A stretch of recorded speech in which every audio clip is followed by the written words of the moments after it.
Hey, what's up, YouTube?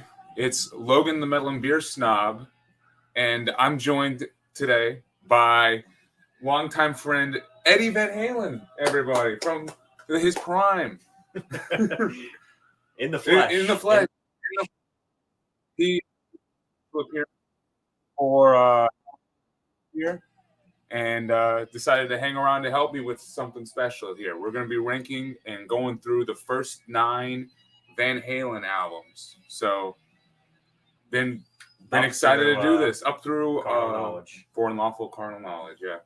So yeah, in all seriousness, this is my good friend Colton here. He's look surprised. It's not actually Eddie. He's got short hair. Got you guys. Yeah. But we're here. We're going to talk about. Also more background. This was my Halloween costume. Yep. As well, we hit the town on Halloween night, and I dressed up as Eddie, and it worked out that I got to bring it to the stream. So just DIY custom painted this. Yeah, look at the jeans. The jeans are a solid setup. Like, let's look at that. Excuse my.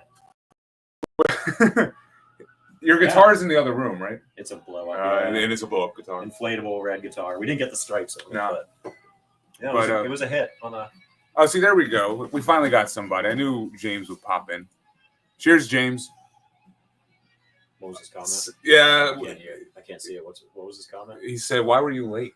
Oh, well. Why? We had to do a beer run, actually. It was the beer run pushed the stream back, and yeah, Eddie had to get the costume all situated here. So, but we're better late than never. We had a lot of drinks last night, which didn't help. Okay, we had a slow start this morning. To be quite fair, we were on Bourbon Street, and don't lie to the people. The bourbon or the beer was flowing. So, but seriously, cheers to anyone who does end up joining. I do not know how well attended it will be. I've never done a matinee like live stream before. Typically, it's the late night hour. I mean, when everyone's off and like winding down. But yeah, James, always happy to have you, my friend. Cheers. And I'm excited to hear your take on the Van Halen discography. So, but no, could get very controversial. It might. It might not, though. I'm willing to throw fists if needed. So we'll get there when we get there. But I'm ready though. So. But first, a little background on why Van Halen for both Colton and I. So, as you guys all know me, I'm a metalhead. It's what I enjoy. Anything that's like fast, brutal, like, dark, heavy vocals, crazy guitar licks and everything like that. And Colton, what music do you like? What's your typical listening I'm like experience? A blues rock guy. A blues rock guy. Blues rock, classic rock, mainly blues. Yeah, mainly and blues. That's I come from a different background than Logan. Exactly. But Van Halen was one of those bands that kind of bridged the gap between our musical tastes that we could both agree on and fully get behind and celebrate the whole catalog, if you will. Van Halen, a blues background. And a blues background. Metal leaning towards playing hard rock music, for sure. Yeah. Probably not safe to call that metal. I'm not a metal guy, I would stop one step before metal. I would say they helped to pioneer and push, referred to as push metal certain some things. Albums though back then. Yes, back then. But metal, like, especially since it didn't necessarily come on the scene until like the 80s.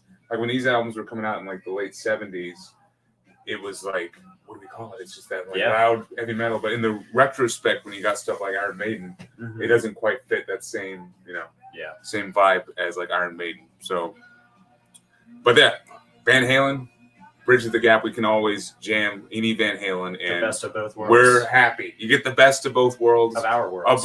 A blues guy and a metal guy walk into a bar and ask for Van Halen to be played on the stereo. So it works out. But yeah, we're gonna go ahead and rank the whole discography and up to unlawful carnal knowledge and exactly. John Mayall. See. Yeah. James, are you a blues guy at all? Because this guy's got all the blues stuff like the John Mayall and all the Eric Clapton and yep. Oh yeah, Albert, he's right there. King Albert, yeah. Little Stevie Ray Vaughan. Yep. But first, I wanted to also demonstrate that Van Halen, I think, in the cultural zeitgeist, is always seen as one of those like universally loved bands in today's era. And this is best demonstrated by a certain clip that was aired on South Park, where, here, let's see if I can do this. We got them all coming together. Judaism, Islam, Christianity. World peace is about to be solved. And who does... Now, let us celebrate under one symbol.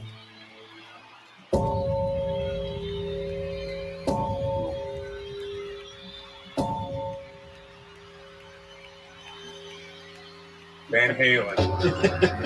The band that can bring the world together, and blues fans and metalheads alike can come underneath the one symbol of Van Halen.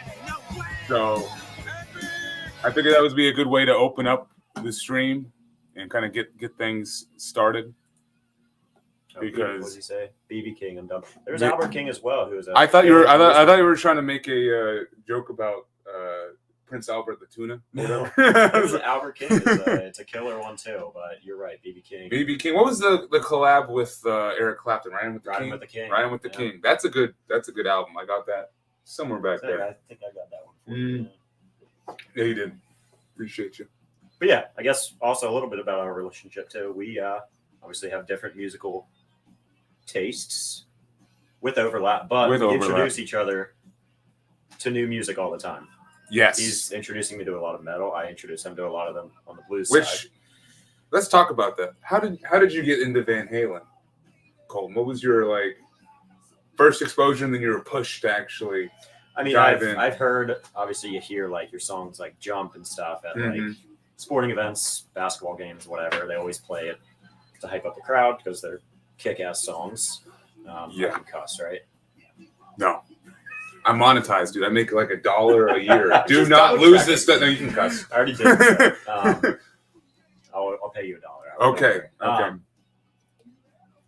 Question. What was your question again? Sorry. What was your initial exposure? So and then why Van Halen? What like I've always drew you to the music? Van Halen and stuff, obviously around the board.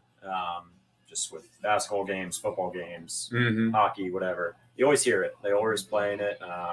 It's a good thing to play with crowds. I mean, it hypes up the crowd. Yeah. So obviously I knew about Van Halen coming before that too. I play guitar as well. So he's a big influence of mine.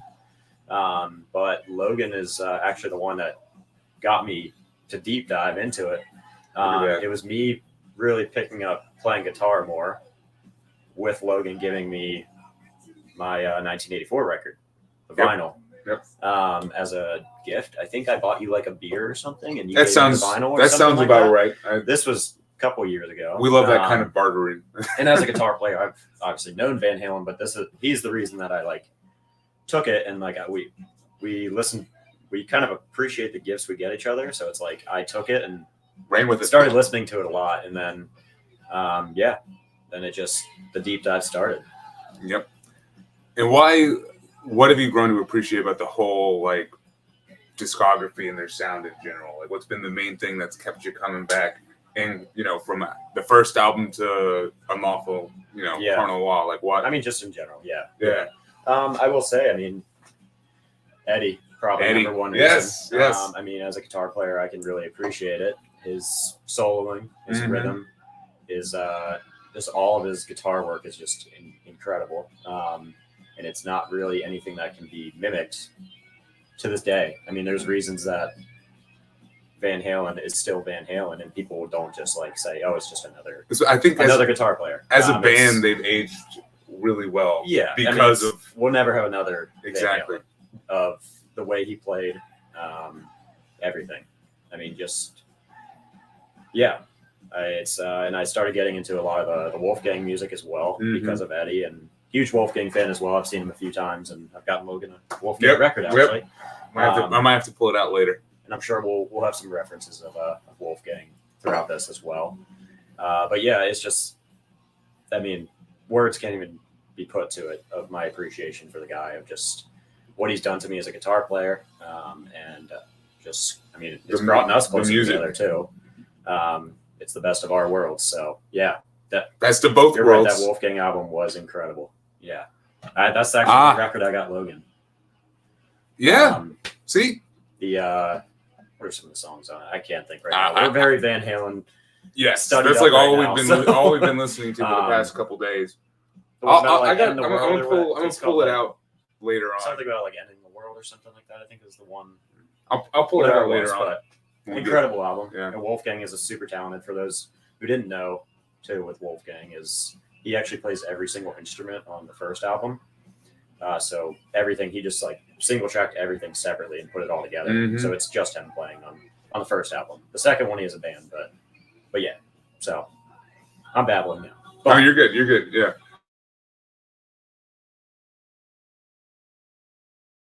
Hope that did. Just an FYI. Yeah. Podcast, video, whatever you. This is the first. This is the first stream.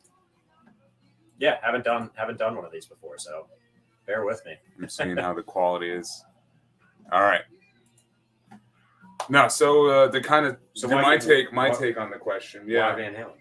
For me, it was like you. I mean, you're just gonna hear Van Halen. You know, if you're a fan of rock music, you're gonna stumble across Van Halen. It's gonna either sports or yeah.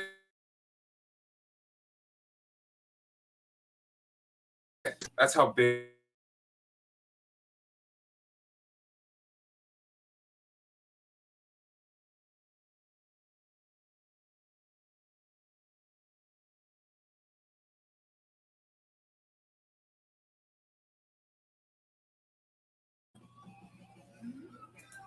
Sorry, all right.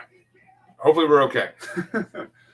For me though, it was appreciating the combination of Eddie and David Lee Roth, like the guitar antics of Eddie, but then also just the energy and like the bombast of David's vocal performance. That was really what kind of sealed the deal.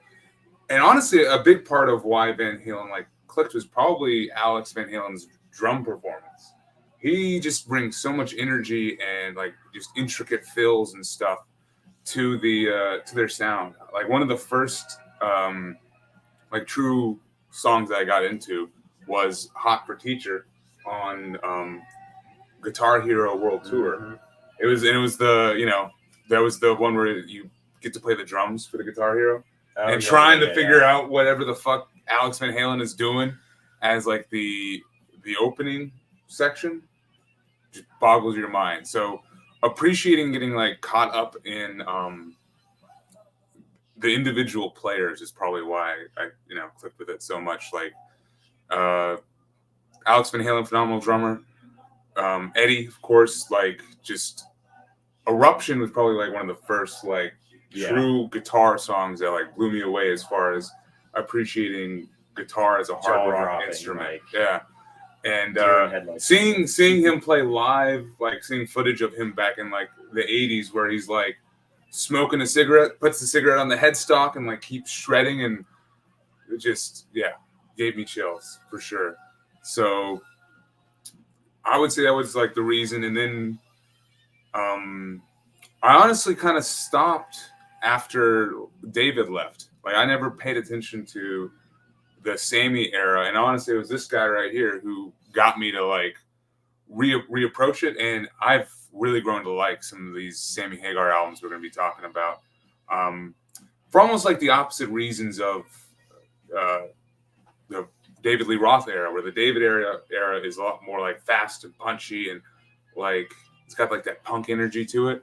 Sammy, it's like dialed back a little bit and more chorus driven, and like it sounds so 80s. And there are just some songs that have been stuck in my head nonstop since like really diving into this thing. And there's some really consistent albums, and still a lot of impressive Eddie Van Halen guitar antics on those albums too. Like for some reason I thought it stopped when Sammy came on, but the madness didn't stop. It continued. He just changed it up a little bit and honestly made it more interesting. So yeah, that's kind of our introduction to this band. Yeah. Another point with it too is just, I mean, we're both musicians, and it's like the way that they go about it, me too, kind of. I'm kind of. You are. I'm kind of. I mean, as a musician, we can appreciate it. It's like a 4-piece band, but the way that Eddie as a guitarist and the whole band play, it sounds like it's they're filling a lot of room with just 4 people. I mean, I pointed this out to you yesterday. The way Eddie flips from rhythm to lead is just like no other. He's a very underrated, in my opinion, of his rhythm ability too, and which is not something that really people pay attention to as much because it's not the flashy tapping and solos and all that. But his rhythm playing is impeccable. It's I mean, he's so in the pocket, and there's definitely some like funk kind of to.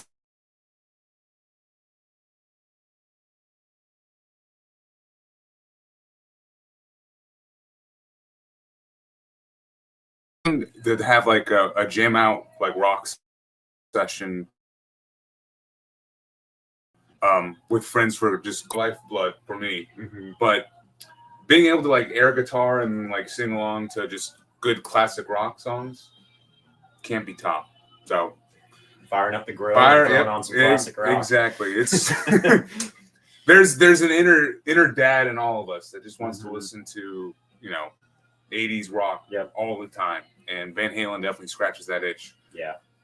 But let me crack open another beer. Speaking of, first, this is our beer of choice.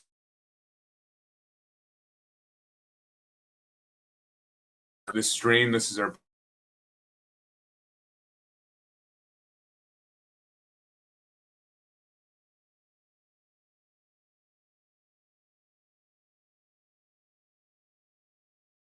As we go.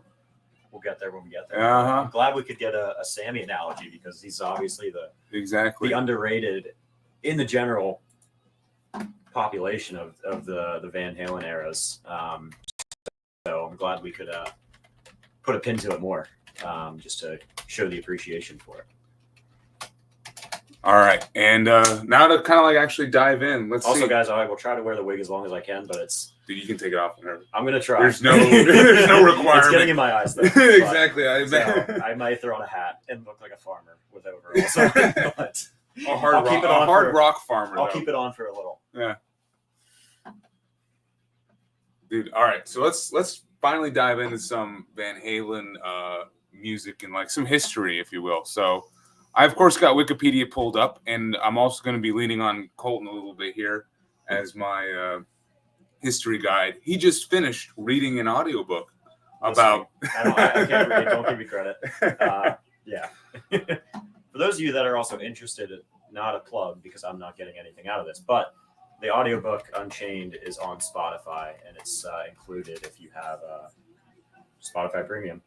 So definitely would check it out. It's a super interesting read and gave me a lot of appreciation to reading the audiobook. I said listening.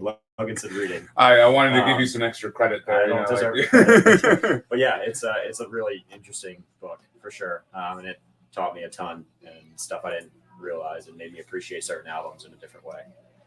So, without further ado, so we'll let's dive into the history a little bit. I got Wikipedia pulled up, and tell me if I get anything wrong, Colton, because you now have the audiobook under your belt. So I listen to it, but it doesn't mean I remember it. Formed in Pasadena, California in 1973, Wikipedia says they were credited with restoring hard rock to the forefront of the music scene. And I'll give them that. We can dive into that maybe a little bit later. Eddie, I thought rock was boring. Was that what he said? Yep. It needed a little more juice or something. I don't know if that's quote for quote, but it was something along those lines. But yeah, so it's of course started with the two brothers, and basically Eddie was, I guess, always the guitarist. No? Ed started out on you take over on keys. Oh. And on drums.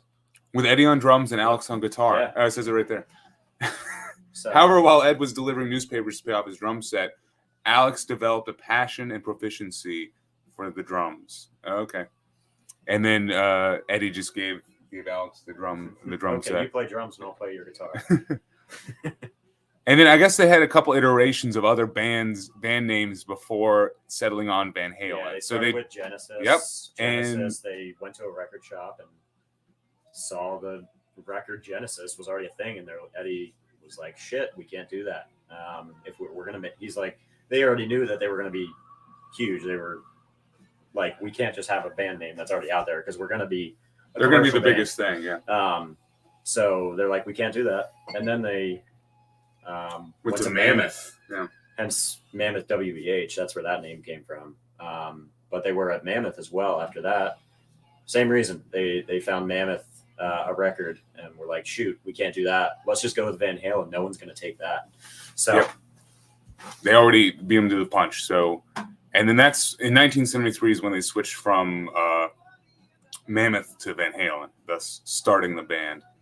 So yeah, I will say I don't know dates, but we get a bit ahead to let's see, what, 1978 with the release of Van Halen, and this is one of the ones where I got the CD, and there's also the whole and the record pre this. Oh, there's a pre album. Let me double check my notes on this. All right, but you know this too. I told you this. I might. So Gene Simmons of Kiss. Oh, we love that guy.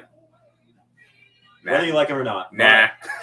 He heard Van Halen before they were Van Halen. And he brought them to his record label, produced the whole. I actually have the vinyl of it. Van Halen Zero Demos, produced by Gene Simmons. Yeah, you do have that. So he tried to get them out there, brought them to his label, and they canned it. They said no. They told Gene that, like, Gene, we need you to focus on Kiss, not these schmucks from California. And they were like, it's never going to land on the radio, blah, blah, blah. And then that happened. Then they went back and they got scooped up by Warner Brothers. That's, I think, has always been their label. Ted Templeman of Warner Brothers. He saw them at the Whiskey A Go Go. And was like, saw Eddie play and just said, I've never seen anything like that. And he brought it to Warner Bros. And that would be the producer of this album is Ted Templeton. Then they tracked it, and there they are. So, little backstory. Yeah, Gene Simmons was heavily involved with Van Halen before they were Van Halen, which is pretty cool. I did not actually know that. And they have a bootleg vinyl out there that's called the Zero Demos.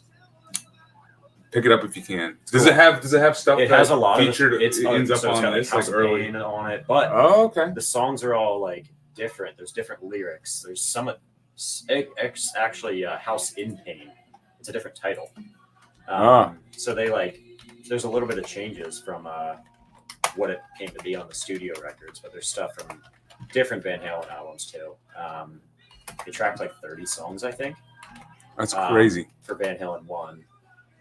And then they settled on these ones.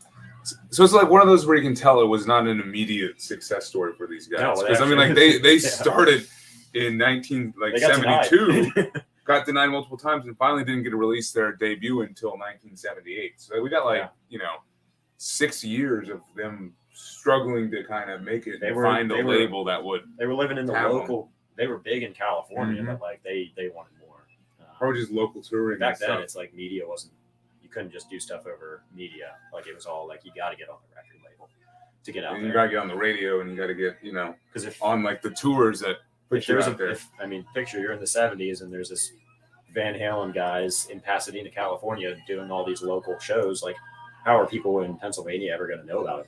So that's exactly different times. So it was definitely this album and some songs on this. So let's dive in, man. What's your take?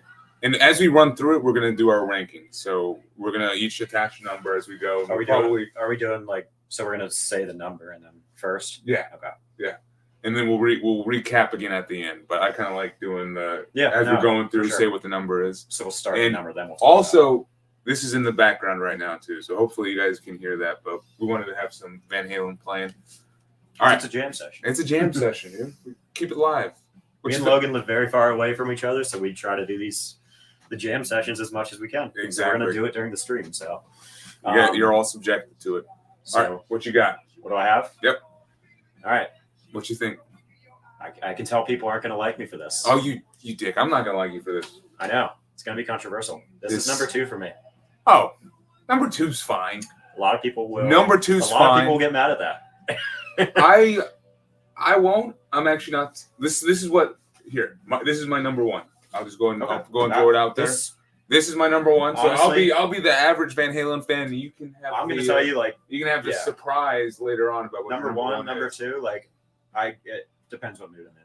I mean, all right. Some days this is my number one, but at this point in time, this is my number two.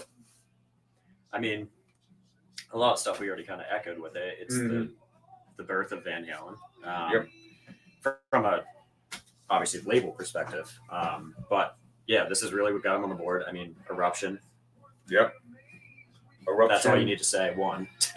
Eruption actually wasn't meant to be on the album even, but Eddie was just warming up in the studio, and the producer came up and said, "What the fuck are you playing?"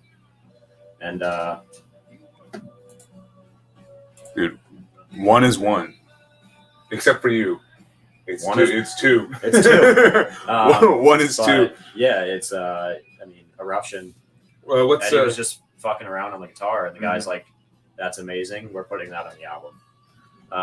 And obviously, I wasn't alive when this album came out, but I watch countless stories of like a lot of guitarists and stuff talking about the Eddie influence on them, and it's like everybody I've talked to that was alive for the release of this album and didn't know who it was. It was like they would put it on at like college parties. I always hear them say, and it's just like people were just like in shock of like what is this noise we're hearing?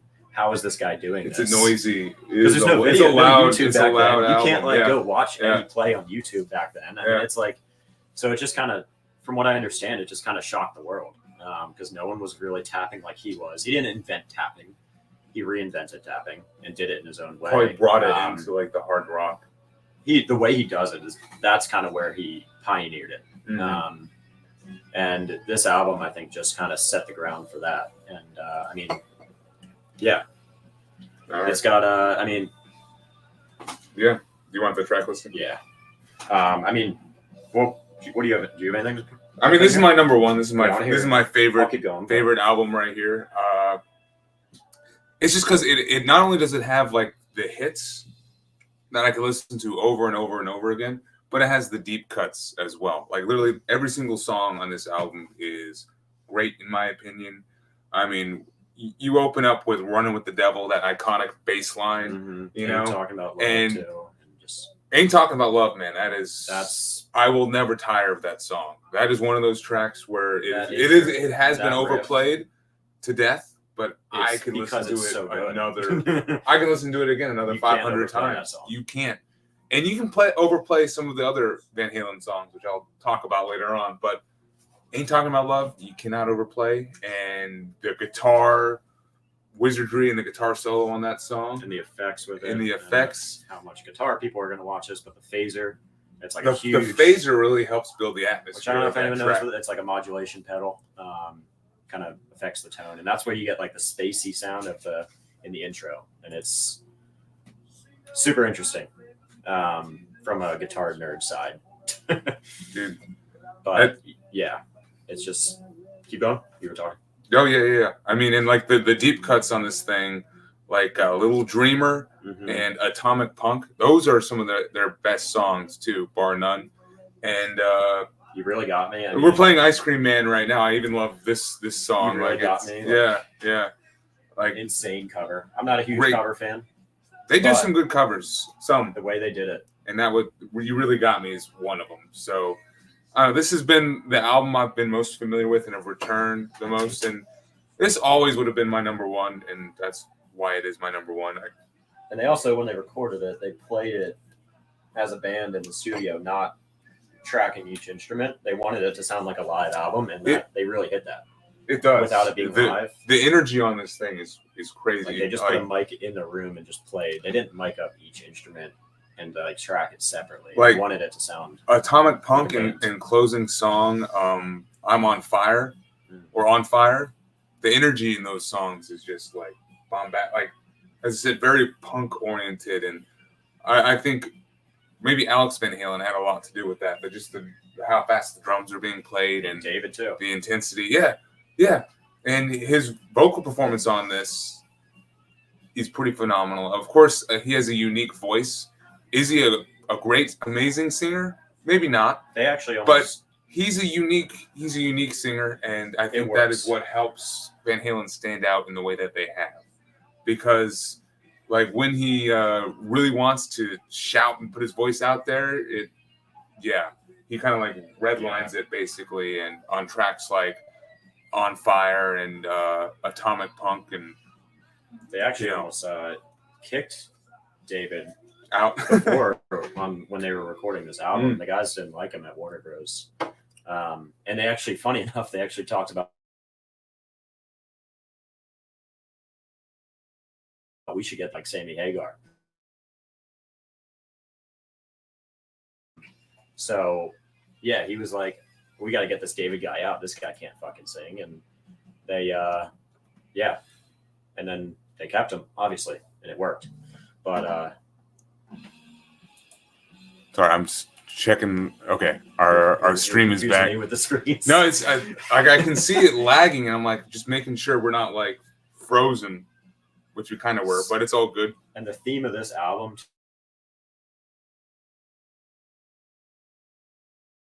too, his quote is,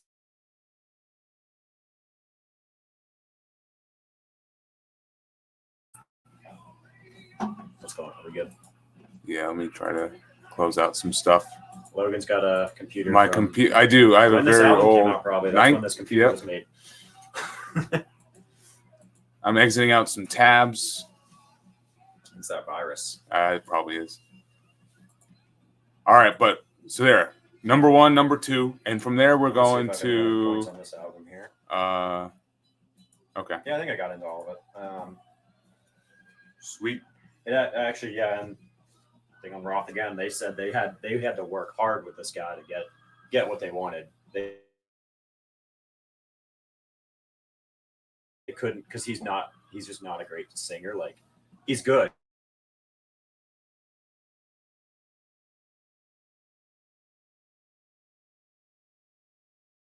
It's the same way every single time, and I could see that. So I'm not taking away from David. I mean, I love. No, you can take away from David. I'm just giving the facts here of what happened. It's because of his imperfections. That's why I like. Yeah, no, and that's why it's great. But they didn't like it on the forefront. The Warner Brothers guys. I could believe.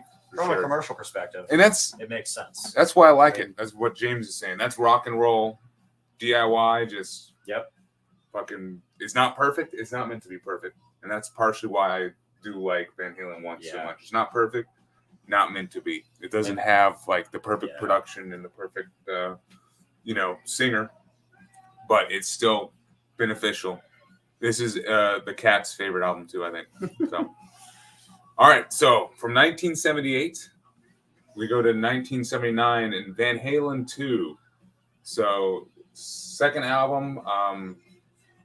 I actually really like this cover. This is probably one of my favorite of their album covers. Just the logo. I mean, like that alone, and it just reeks of like summer of like the 1970s, 1980s. I love the vibe of it. Sophomore album. What you got on this one? I don't have a ton of notes on this one, but I'll just kind of speak to it. I guess what I can. I mean, it's like, are we saying our ranking yet? Or did we do that? Yeah. What was yours? Actually, I haven't. You want me to say it yet? You want me to say it first? Sure. I put this one at 3.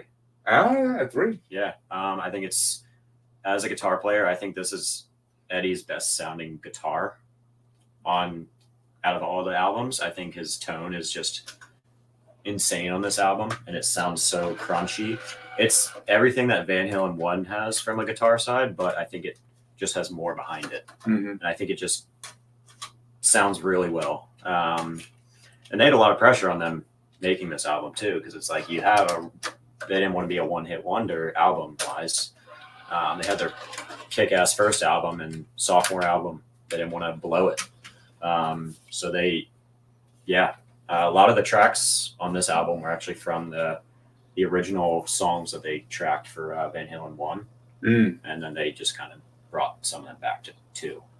But yeah, I don't have a ton of knowledge around this album, but again, if it's number 3. It's number 3. Like I said, it just sounds, all the songs are just great. DOA. I love DOA. Yeah. Spanish Fly, great instrumental. And his tone, I think, is just, like I said, it's my favorite guitar sounding record of all the Van Halen records. That's solid. This is my number 2. Okay. I'm not getting creative with the beginning of. I was going to say, you're just going in order. 1, 2. I know. Right now, I'm just going in order. We have to go chronological. I know. We were choosing which way we were going to go, like chronological order ranking. It didn't matter for him apparently. Nope. We'll see what my third favorite is. Yeah, we'll see.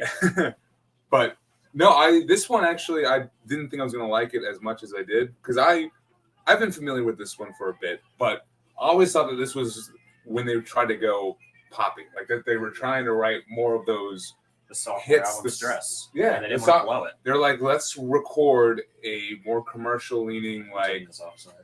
Dude, you survived 35 minutes. That's honestly that's honestly pretty impressive. Yeah. So, like, you can tell, and because of that, I didn't think it was as hard oriented, and like upon revisiting it to do the ranking, I don't really care. I love how pop oriented it is at times, and pop isn't always a bad thing. It's not a bad thing. It's not, and the guitar tone, as you said, is good. And honestly, upon listening to this, I think this is the blueprint. This one in Van Halen 1 is the blueprint for basically all of 1980s glam metal, like Poison, Motley Crue, Cinderella. Take your pick. Well. Take your pick. Yeah. It looks like the Aerosmith logo. Yeah. Eddie, huge influence of Eddie Aerosmith. Oh, yeah, for sure. Hey, Louis. But because of like the energies here, and this sounds a lot sleazier than the first album, honestly. Like, you got a bunch more songs about just women, dude. Women in love, beautiful girls, somebody dance the night away. Yep. Somebody Get Me a Doctor. Somebody Get Me a Doctor. That song is, I love the sound. How Eddie does the solo in that song. I think one of the reasons why I might not have been big on it in the beginning is because they open up with a cover. They cover You're No Good, which famously by Linda Ronstadt. That's who I knew for covering that song. And I am typically not a fan of a band if they open up with a cover, but it covers in general. On me. It covers in general. Just I feel like no one likes when someone releases an album and it's not their song. They can be hit or miss. Like, as you said, the Kinks cover because you want something new. People look for new stuff, and it's Carly Simon. Is it it's definitely Linda Ronstadt. I don't know who did. That's beyond my knowledge. You're No Good. Maybe Carly Simon did as well. I'm not sure. But it is one of the most covered songs. She might have been like the original, though. One of the most covered songs, period. We have Google. We do have Google. I can look it up on my phone. But no, I love this album, and the previous one definitely made me think of what the 1980s was going to be just for hard rock in general. So definitely has to be my second favorite, and even the deep cuts on here, and that's actually what made me appreciate this album, was getting into the deep cuts. Like, Bottoms Up, I mean, cheers, guys. We got our first, like, Van Halen drinking anthem right here, of which there are many, but this is the first one. Linda Ronstadt. See? Light Up the Sky is actually a great song. That's a deep cut for me on this one. And then DOA, I'm glad you mentioned that. DOA, that song is it's a darker track too, and I love David Lee Roth's vocals on it. So definitely love that. And then Spanish Fly is right up there with Eruption as being my favorite, like instrumental for Van Halen. So Spanish Fly is awesome. It's because it's like the opposite of Eruption, where Eruption is just trying to be like loud and like very electric. Spanish Fly is a bit more chill and like all on the acoustic guitar. Actually, I'll have to show you the video, but Nuno Bettencourt of Extreme. Yeah. Eddie is one of his biggest influences. Yep. And I don't know how familiar you guys are with Extreme, but I just saw them last year. I live in Denver. I saw them out there, and he did like an acoustic type song like Spanish Fly that was like all improvised, and it was the coolest thing ever. So I got to see kind of a Spanish Fly live, and it was awesome. That is pretty neat. It was, yeah. And he's a great guitarist, He too, is. for sure. If you guys don't know Extreme, I'm sure you do. Yeah. Just listen to the guitar work in that album. James is our chat right now. James, you know Extreme, right? Just listen. They deserve the listens. And if anyone's wondering, the music has changed up in the background. It's a shame that Nuno is known as the More Than Words guy, not as the incredible guitarist that he is. Enough of an Extreme. We're on Van Halen. That happens. All right, so boom, there we go. From 1978 and Van Halen 2, we go to their third album, Women and Children First. Came out in what year? I'm looking. 1980. So, and just to show you how crazy record prices have gone, this was one of the first albums I picked up when I was started collecting, probably back in like 2010 for $2. This one will probably cost at least like 15 to 20 if you find it these days. But yeah, $2 back in the day. Like 10. Yeah. 15 used. 10 or 15 used. All right. You need to explain Extreme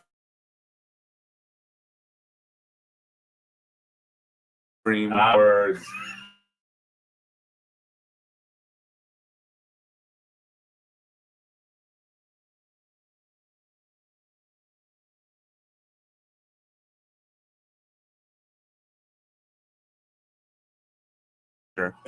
So thank you, Rick, for joining, man.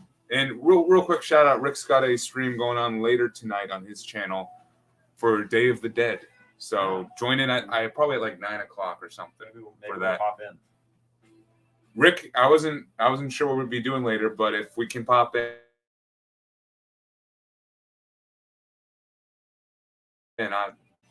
we'll be a little slow.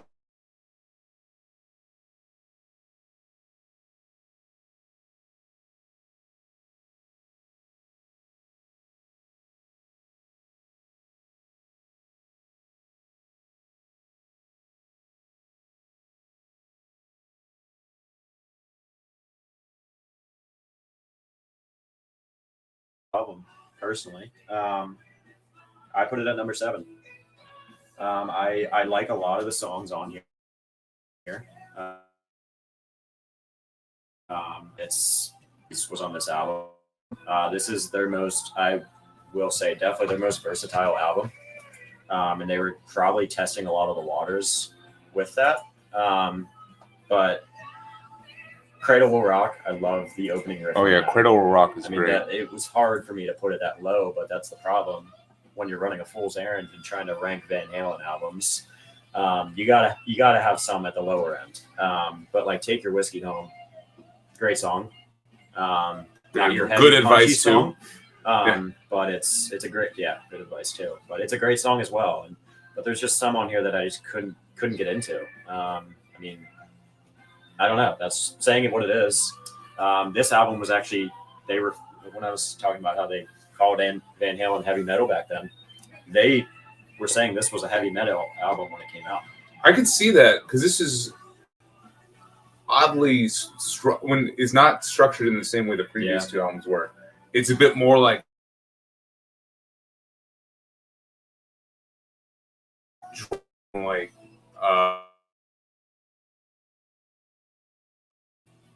I feel like it's them just testing the waters a little bit more of like different sides of music. As they said, it's their most versatile album. But again, there's good songs on all these albums, but some of them I had a tough time getting into this one.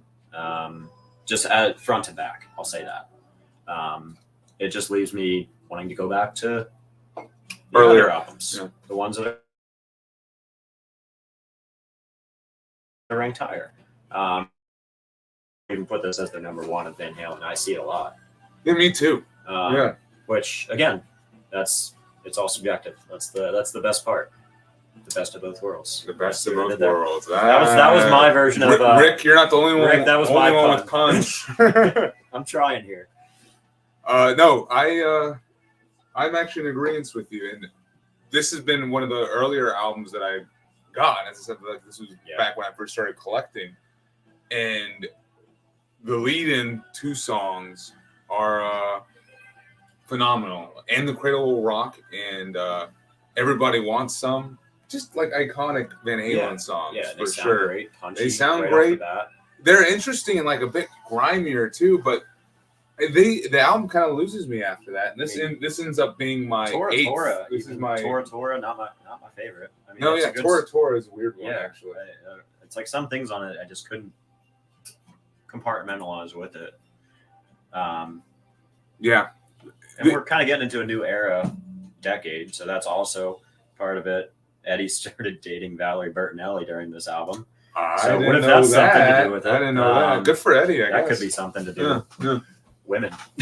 that they do all kinds of stuff, don't they? Yeah, so there's factors maybe that we don't know. Maybe they liked it. I don't know. I don't know if they did like it though. Yeah, because I think there began to be a rift between the members, specifically Eddie and David, about the direction that they wanted their sound to go in. And I do kind of believe it started on this album right here. Like, I think this is their bluesiest album on it. I mean, it's maybe not. All right.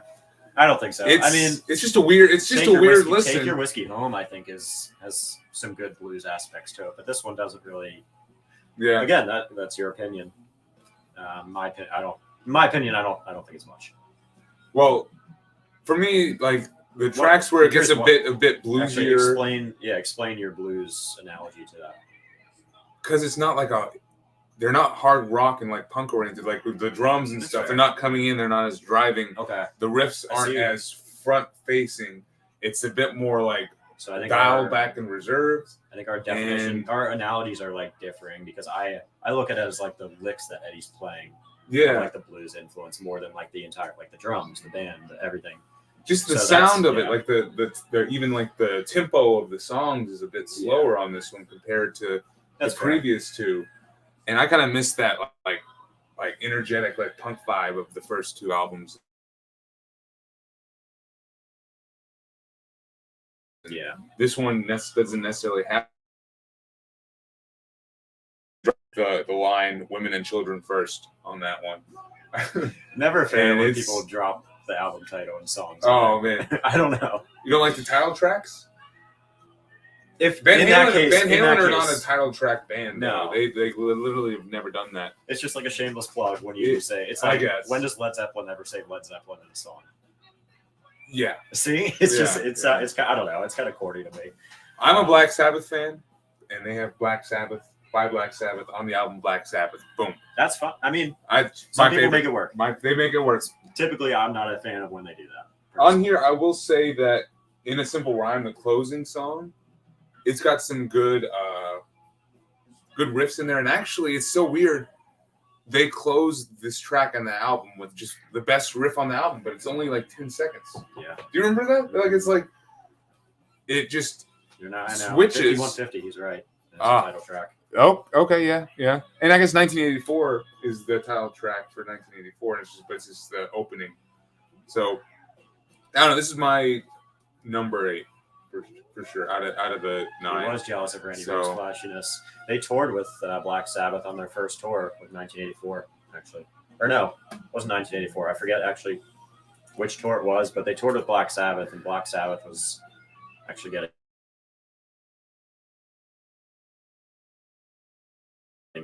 pissed. I saw Van Halen back when he was 16 in 1978, opening for Black Sabbath. And originally, his money was going to go to buying a Black Sabbath T-shirt after that concert. What shirt did he buy? Van Halen. They were getting pissed because they were like outsell. They were like, they're doing all this stuff, and we're just like, they're learning from us and stealing our tricks. So when people get to the headliner, it's like, oh, you guys are just doing what Van Halen did. So this is the opposite take from both Colton and I. Montrose was on that tour too with Sammy, which is even funnier. Romeo Delight and Fools being the best songs from this album. Okay. So fair. Kevin, also thanks for joining, man. Cheers. It is a great album. Yeah, I mean, these are all honestly 8 out of these 9 albums are all great. Actually, probably all 9 are great, but still, I think we can agree. We're gonna get to that one. You guys could probably guess. Yeah. Yeah. But, Oh, and Never Say Die. That was when Black Sabbath was starting to kind of implode a little West bit. Party Rock, yeah. Oh yeah, I agree with this comment by James for sure, and I think that is partially why I'm not as into this album as the previous two. Because I was like, that's what we got into Van Halen for. That's Van Halen, you know. So from there, what was that? I got mail. A package. I got a package. You can get it. You can get it. All right. From there, from the third album, we go to 1981. We got Fair Warning. Who's in it? It's Rick. It is. It's fucking Rick. Rick, you're in New Jersey. Yeah. My brother's wife lives in New Jersey. Look at that. Got some VCLT on a live stream. Rick, I owe you one, my friend. I'll crack into this later on in a second. My brother's wife is from Tom's River, New Jersey. Nice. Huh. Never been. Yeah. 1981. Fair Warning. I got it. I think I remember. I just want to make sure I'm getting And this is really when I think the rift between David and Eddie really started to grow and get bigger. grow apart too. Yeah. Eddie wanted to go in a darker. The drama was starting to happen here. Mm-hmm. Eddie wanted to go in a darker direction. I think he was more interested in writing. Drugs and alcohol were becoming a bigger problem absolutely. within the band at this point. Yeah. I didn't even think about the address. You guys can't know where I live. But yeah, they were starting to go in a darker direction. You let the cat out. And everywhere I looked, Look what the cat dragged out. I know, yeah. Everywhere I looked, it just said that David wanted to do more cover songs. Yeah. Like, what the fuck, David? I mean, he was probably just chasing the money. He was chasing the money. He wanted to do more like cover songs, more like happy summer music and stuff. Yeah, exactly. So they weren't there. The band wasn't in that mindset yet. Yeah. So this one I think is an interesting album, and like I would agree it's their darkest album. It's either this one or Women and Children First, but it's different. This is where the whole David and Eddie drama started happening. The whole why they split, and we'll get into that when it comes. So but what do you think of this album? I have it at a 5. I have it at 5. Okay, that's good. So this album, when it came out, was received pretty horribly. It actually almost knocked them down to a tier 2 at Warner Brothers. They barely sold over 500,000 after so many months, which is a lot. But I mean, what they were used to from the previous records, this one kind of was a miss. And it was received pretty poorly. This was Ed's like one of his favorite albums of theirs. Actually, he liked it better than Van Halen 2 and when this album specifically. Again, I think great song, Unchained.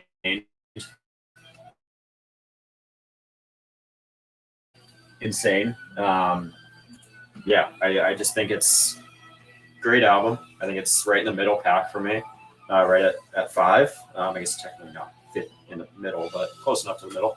Yeah. So again, how they were kind of beefing at this point, and like you said, that David wanted to go a different direction, kind of like in the way that the Sammy stuff is, and the rest of the band didn't want to do that. Eddie,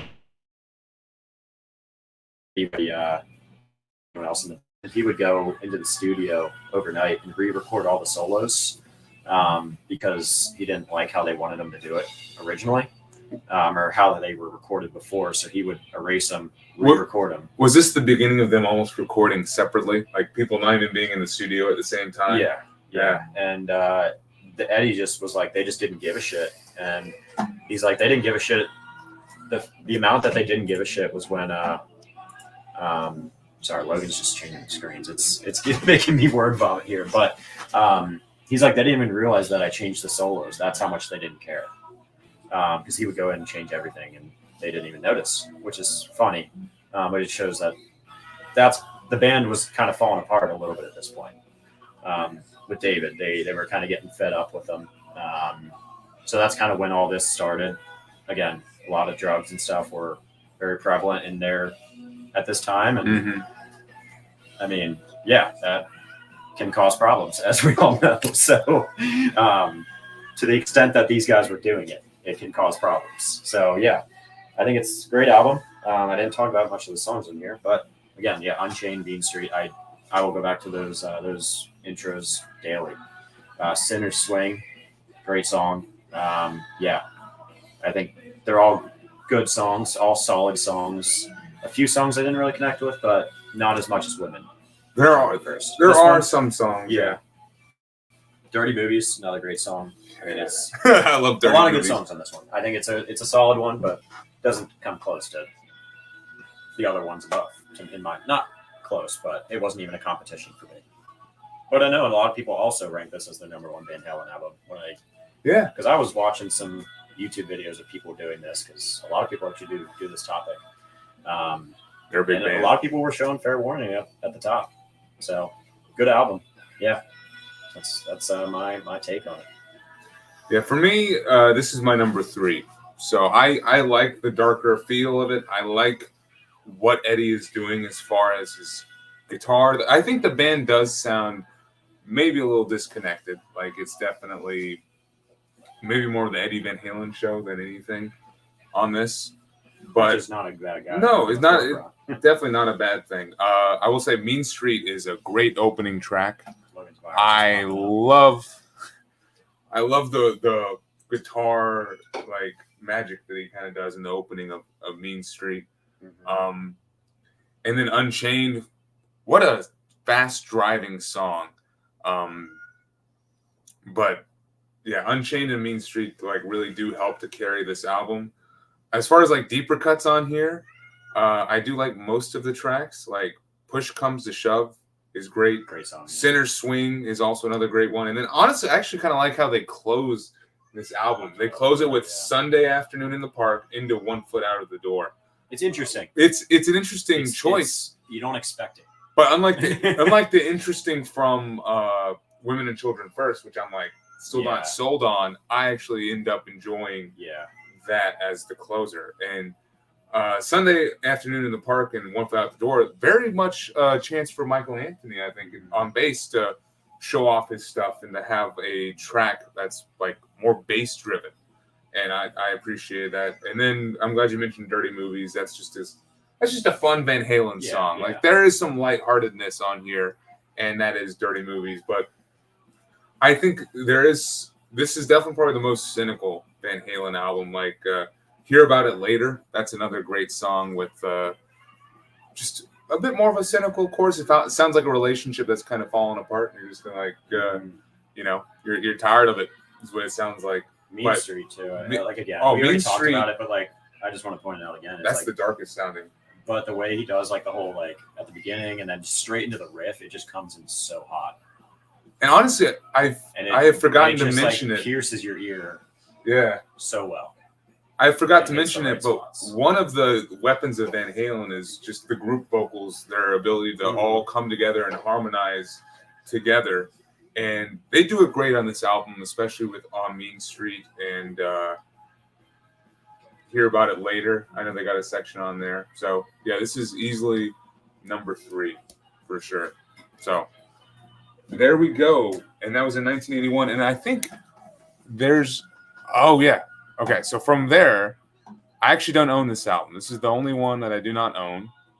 And we both agree. We this is the one spoiler for both Colton and I. Next up, we got Diver Down, which came out in 1982, April 19th, 1982. I mean, this was actually kind of a commercial hit. It was a very commercially successful album. There's a reason for that. And was faster selling than Fair Warning. Yeah. But it said it was more lukewarmly received by music critics, which I guess we count. Kind of.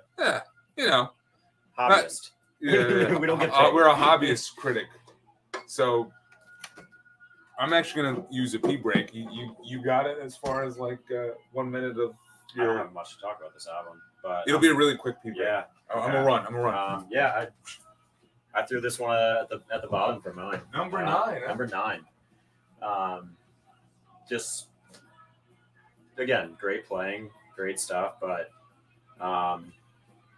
it's a lot of covers. 5 covers, 3 instrumentals out of 12, and it's just I don't know. I look for when I have an artist, I want a new album coming out with new stuff, not always just covers. Yeah, as you say, Kevin, too many covers on it. It's like we want creativity and new stuff when it comes to listening to new music. We don't want people. I mean, occasionally covers are great; they can be done very well, but I personally don't like covers on studio albums. In a live setting, I like covers, people covering songs, but yeah, just I don't have a ton to speak on it. Just I like the creativity of the new stuff. But again, this is kind of when David and the Van Halen brothers were not really meshing that well either. And things were starting to get more rocky as well. And I think it kind of speaks to maybe why they didn't want to get as creative on this album, because there was some more drama and stuff going on. So I think that's part of it. But first record you ever owned. That's cool. People got some history. Yeah, it's little guitars, as Kevin mentioned. Yeah, there's good songs on it. It's worth the purchase. I actually own the record. I do like it. I do listen to it every now and then, but I mean, with all these other albums to play, it couldn't compete. One has to be the last. One has to be the last, and it's a good album though. There's great songs on it. Just too many covers for me. So I just really didn't even do too much homework and like listening to this album as much, because I just wasn't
All right. Fuck, we're back. That was embarrassing. My internet died. So his internet was fine. It's like the computer. my computer died.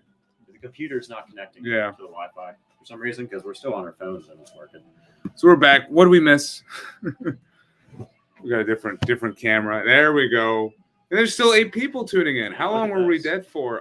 Probably 10 minutes. Can you guys? How do we sound on the laptop? It's the internal mic, so it's different. I was gonna say you that, so it's definitely not better. It's not better than this. If anything, I could try to hook this up to it, but I feel like it's fine. You guys in the chat, let me know if this sounds okay. Because if it does, we're just gonna keep going. Because damn, let's just get through this thing, and we can, have a beer. Have a beer. Give me another one. Speaking of. Cheers, chat. You guys drink anything? But yeah, so we were on Diver Down for sure. It was my turn to talk about it. It was also my number 9, my least favorite of the Van Halen stuff. It was it's just a covers album. You can just tell that they're not really in it as a band together. I mean, when you're writing less songs than covers, I think there's an issue, and it definitely was on this album. And I mean, little guitars is a highlight. Even some of the covers are good, like Pretty Women, or I'm gonna pull up the track listing here because since I don't have the album, but I can pull it up on here. It's easier too. Yeah. Even the cover of Where Have All the Good Times Gone, which was originally by the Kinks, that's not too bad. I think the one cover that I'm actually not really into is Dancing in the Street. I just don't think that really lends to the Van Halen sound. I'm even okay with them ending on Happy Trails. I think that's kind of like a fun way to close the album. So Cathedral's cool. Cathedral's cool as an instrumental. Like it's a cool guitar thing he does. The little guitar licks and everything are neat. And the spin they put on the covers, I can appreciate that. Mm-hmm. I mean, there's some. We don't want to just bash it in a negative way. Like, it's cool. I mean, a lot of these songs, the way that they cover them is really cool, just like they did for their other covers. Yeah, I mean, that's a great rendition of the song, and some people probably even think it's the original song. People that don't know the Kinks. I think I did originally when I first heard it. They do it so well. So yep. Yeah, I mean, it's a good. Yeah, I mean, it's not a bad album. Not a bad album. Just our least favorite. I do rate stuff out of 10, and for me, it's like probably a 6.5 to a 7 out of 10. Which isn't bad. Kind of album, which isn't bad. We're over 5. So it's funny that you do 10 because Untapped is only 5. I thought you'd be a 5 guy. I actually am kind of, but well, you are. Untapped. Because you have to be. Yep. But no, so from there, Diver Down, we're bottom of the barrel for that. We go to a different album. 2 years later, we're back in 1984. This actually came out January of 1984. And of course, boom. They were actually trying to release it on the New Year's Eve. Oh, really? To help with the publicity. I didn't know that. They didn't. They tried, though. That was the plan, to help with like boosting publicity. Because obviously they were a little kind of, I won't say broken as a band, but things were not going great. I mean, with Fair Warning. Yep. Didn't do super hot. I mean, Diver Down did better. It did better. But they wanted to really pick it up and get some of that glory back. So they were trying to push it out for the New Year's Eve turn of the year, because it's called 1984 as well. So that was the whole marketing side behind it. But they didn't. Still came out in January. Yes. Yeah, very close. And I mean, for many people, this is their first exposure to Van Halen. I think, honestly, for me, it was because, as I said, I heard Hot for Teacher, and I heard Jump before as well. So somehow they all came together as a band after Diver Down to put. That's the interesting part. Yeah, like how did they all come together to release their most successful? Is it their most successful album? I don't know the numbers, but I wouldn't be surprised. I wouldn't be surprised. I might try to look that up, but some of the Hagar stuff might have, honestly. It was a number. I think it was a number 1, Billboard number 1. Let me see. It was. But as in terms of like sales, I don't know what was the number one. Let's type in number one selling. Yeah. We're looking it up right now. See, Commercially, this one did great. Is what he's getting at. Yep. I know it debuted as number one. 5150. Oh no, it didn't actually. Oh, it didn't. Did it not? No. Wow, I'm wrong. We're idiots. Yep. This was a big one. This. Exactly. Hobbyists. So this is a big album for them. And after their, I don't know. How do you think they pulled this thing off? After I honestly Diver Down. I don't know. I will say it's because Eddie embraced the keyboards. They really embraced the 1980s as a decade on this one, and great solos, and still kept their solos and stuff. And it definitely. Here, what are your thoughts on this? What's your ranking? Actually? This is my number one. I knew it. I knew it. Part of my reason with that, I know a lot of people are going to disagree potentially, but I mean, this is the one that got me really into Van Halen. Just like Jeff said there, this is my gateway. Thanks to Logan when he bought me this vinyl or gave me this vinyl, or trade, whatever it was. But this one's number one for me. I just think every song is good. I can listen to the whole album front to back, and I will enjoy every song. I like them all a lot. There's no throwaways on this album. I think front to back, the album is just perfect in my opinion, and that's why it was such a huge hit. And obviously following up from the band kind of not doing well as a group, like on the drama, whatever, all the stuff behind the scenes. They weren't really. They still weren't. Yeah, they still weren't. They were still falling apart. No, they with this album. Was like me and David weren't even talking to each other on tour. Like it was. That's crazy. I got a few notes on this album. I mean, the songs. We'll start out with the songs. I mean, the track list, just so I don't. This is one of those where it's not. It's actually not on it's not here. On. No, it's not. Conveniently. I mean, Panama. There we go. I love Panama. Panama is an incredible song. That's one of the first songs of Eddie's that I tried to learn on guitar. Not saying I did. Tried. I can get by. From the intro, the solos don't even attempt it. But Panama, it's kind of has that punch to it. Jump, the keys in it. Wow. Thank you, James, for actually knowing what you're talking about. 1984 peaked at number 2 because of Thriller, which also featured Eddie Van Halen. And that actually, so he was still number 1. Yeah. And funny you bring that up. I actually was going to bring that up. It's thank you, James. No one knew that Eddie was on that because it doesn't say featuring Eddie Van Halen or anything like that. And he didn't tell anyone in the band that he was even doing it. Mm-hmm. And they got kind of pissed off at him because he did it, that he was going on a pop record and putting his guitar work on it. There goes their hard rock cred. Eddie actually declined any money from this album. This song Beat It too. He told Michael, he's like, this took me 20 seconds to do it. I don't expect anything out of this. So he just showed up, did it, and left. And that was it. But David found out from hearing it in some person's truck as he was at a grocery store or something like that. And he heard it in the parking lot playing in the truck. He's like, wait, that's Eddie. What the fuck is he doing?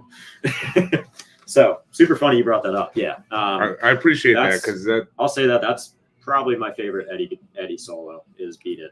Really? It's up there. I just think I couldn't really incorporate into this because it's not on Eddie's albums, but that's one of my favorite solos of Eddie's. I'm glad we're mentioning it. I just think it's super cool. But Drop Dead Legs, again, great song. I think they called it quote unquote jazz AC/DC is what they thought it was.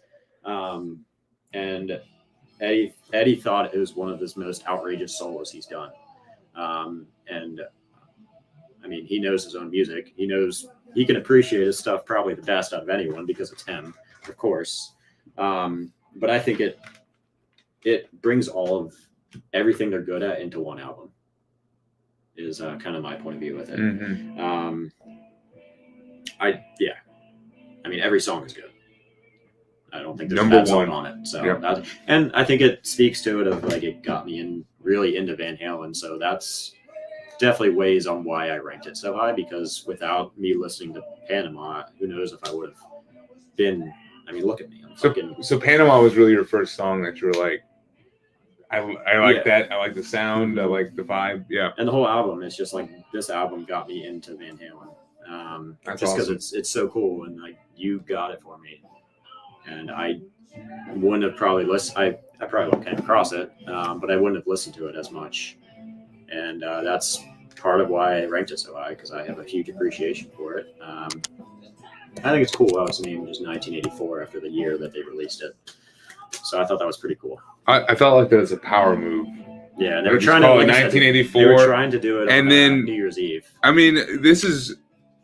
I think my favorite Van Halen album cover is Van Halen 2, as I said earlier, but this is a close second. The album cover is awesome. Yeah, just it's iconic. This is one of those albums that transcends the year and like the era that it's from. People know of this, outside of.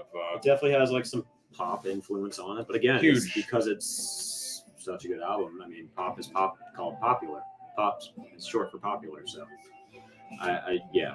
This is the album that they needed to make. Yeah, it was good for the band, and I think it really brought it back around for them as a band. And I mean, David still left, but but I think if they had ended it after Diver Down versus this one, it would be a lot like maybe Van Halen would not have been as popular as they are if they didn't end up putting this album out before. Back on the map for sure. Yeah. Like imagine if David had left after Diver Down and they didn't release this. I think it would be entirely different. Who knows if they would have got Hagar? Yeah. Exactly. Hagar would be like, who the no. Yeah. I don't want to go with you guys. Because he knew that like they were going through a lot of shit. Mm-hmm. He was. It's like a big high school. I feel like when in the music industry, like they all know all the drama, so he knew about it. But we'll get into that. We're not talking Hagar yet. But yeah, number one, front to back, this album I think is perfect, and just my exposure to it has gotten me into Van Halen. It was my gateway for it. So yeah. I was suspecting this was your number one because it really comes down to that first album. I'm telling you, your first album that you listen to for a band. Because that's why I like Van Halen 1. I mean, I think for other reasons, but this was the first album that I heard from them. Yeah. And it's my number one. So I think that's. I mean, oftentimes in music, that's your biggest. Song-wise, it could have been from that. I don't know the exact, but front to back album that I listened to was this one. Were you torn? Were you going back and forth between the two? These two. Really? Okay. Yeah. So that was my number 2. So. Yeah. So for me, this is my number 4. This comes in after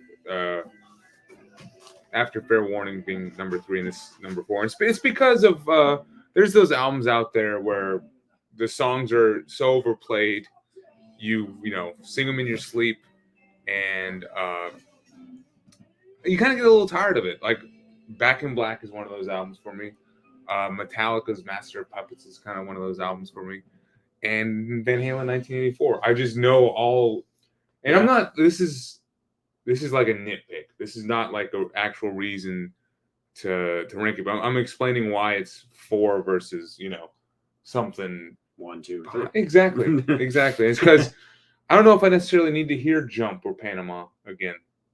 I'd be and Hot for Teacher, like it's a bit sophomorish. Like I love it because of the drum performance by Alex is phenomenal, but I don't know if I necessarily need to play half of this album to appreciate it. Like that's how ingrained it is.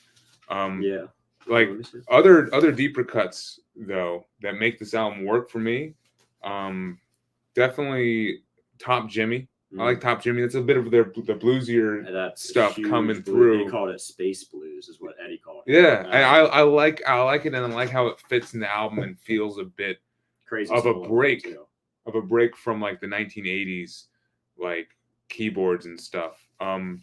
Keep in mind too, with all the keyboards and stuff, this is the decade we're in now, so that's pretty prevalent in music. And when they embrace it, like on the song "I'll Wait," I love that song. That song is just like a powerful pop anthem, and it was one of those tracks that kept getting stuck in my head over and over again while I was like preparing for this. So I'll Wait is like peak Van Halen, and definitely one that I go for when I listen to this album. House of Pain is also just a great closer.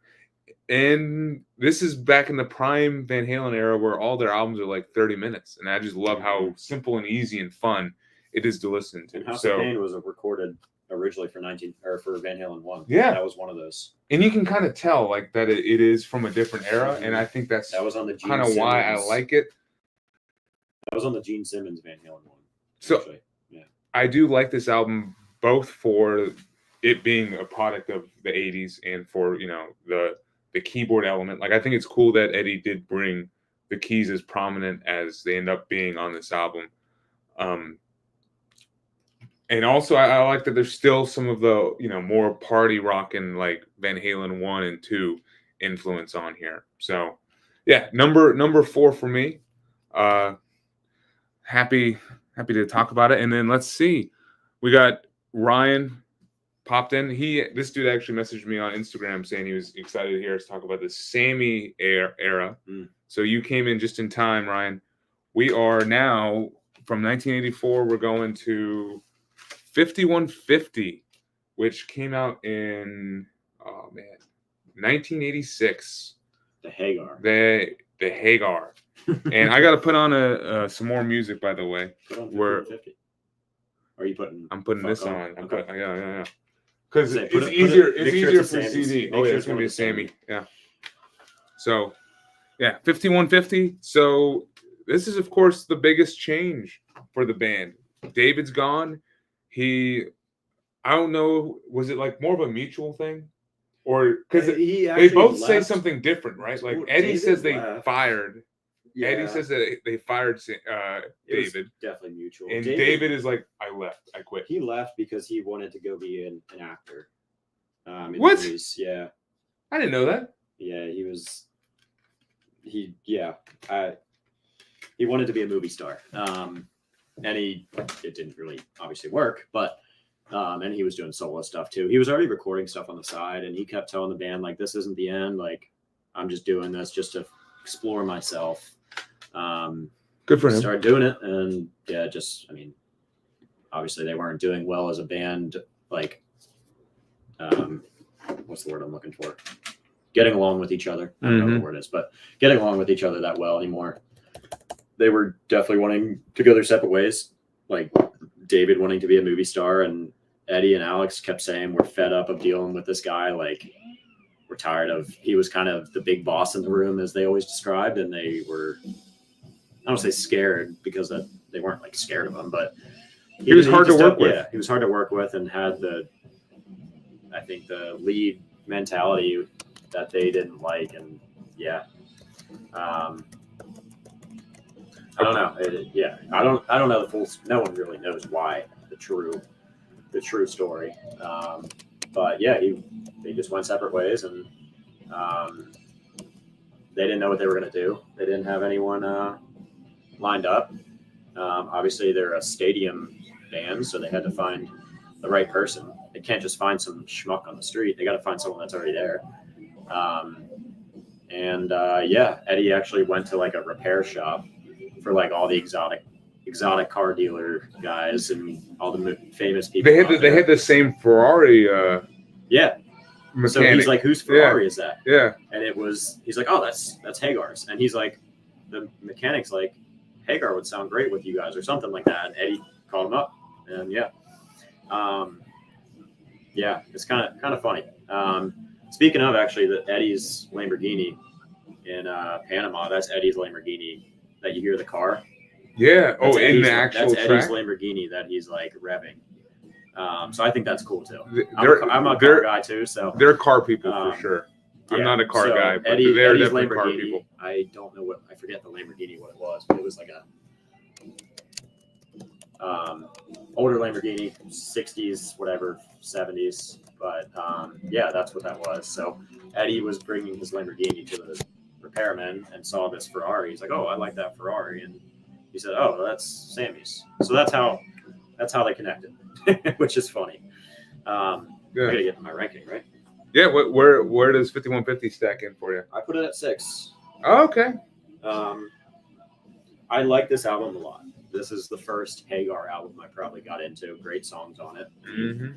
It's here, let me get you that track listing. Yeah. No, they're always weird with the track listing on their albums. I mean, Summer Nights, one of my favorite intros. It just hits so hard. 5150, Best of Both Worlds, all great songs. The intros are awesome. I just think it lacks a little bit on the solo side for this album. I think it's a lot of it has great rhythm, great intros, riffs, all that, but the solos aren't quite there. You said it was your number 6. Is that what you said? I think it was 6. Yeah, number 6. Yeah. But Hagar, when he came in, they were obviously like had a pitch, come to our band, like we want you to do this, and they were like, or Hagar's quote was, "Damn, this feels like Cream." What they were doing. That's what his observation of the music they were making at this point in time sounded like. Cream, like Clapton, 60s Cream. Huh. That was Hagar's I don't know if I see that. That's Hagar's point of view. All right, Sammy. It was Billboard #1 song, as we know, so it did very well. I mean, their first Billboard #1 album. They were doing this with the record company, and all their review of it was when they were pitching the idea of like, all right, we got this. They're like, this sounds like money, and commercially they were right. It did. They performed the first time with Sammy at he was like a Live Aid concert, so it was a huge thing, bunch of obviously very well-known artists at this show. So it was a very large crowd. So I think that was cool too. And you can even say like Sammy is a very talented singer, and I think he really brings out Eddie very well. And there's thought of like David almost held Eddie back a little bit because of not having as much vocal range as Sammy. So I think Sammy really brought out more out of the band.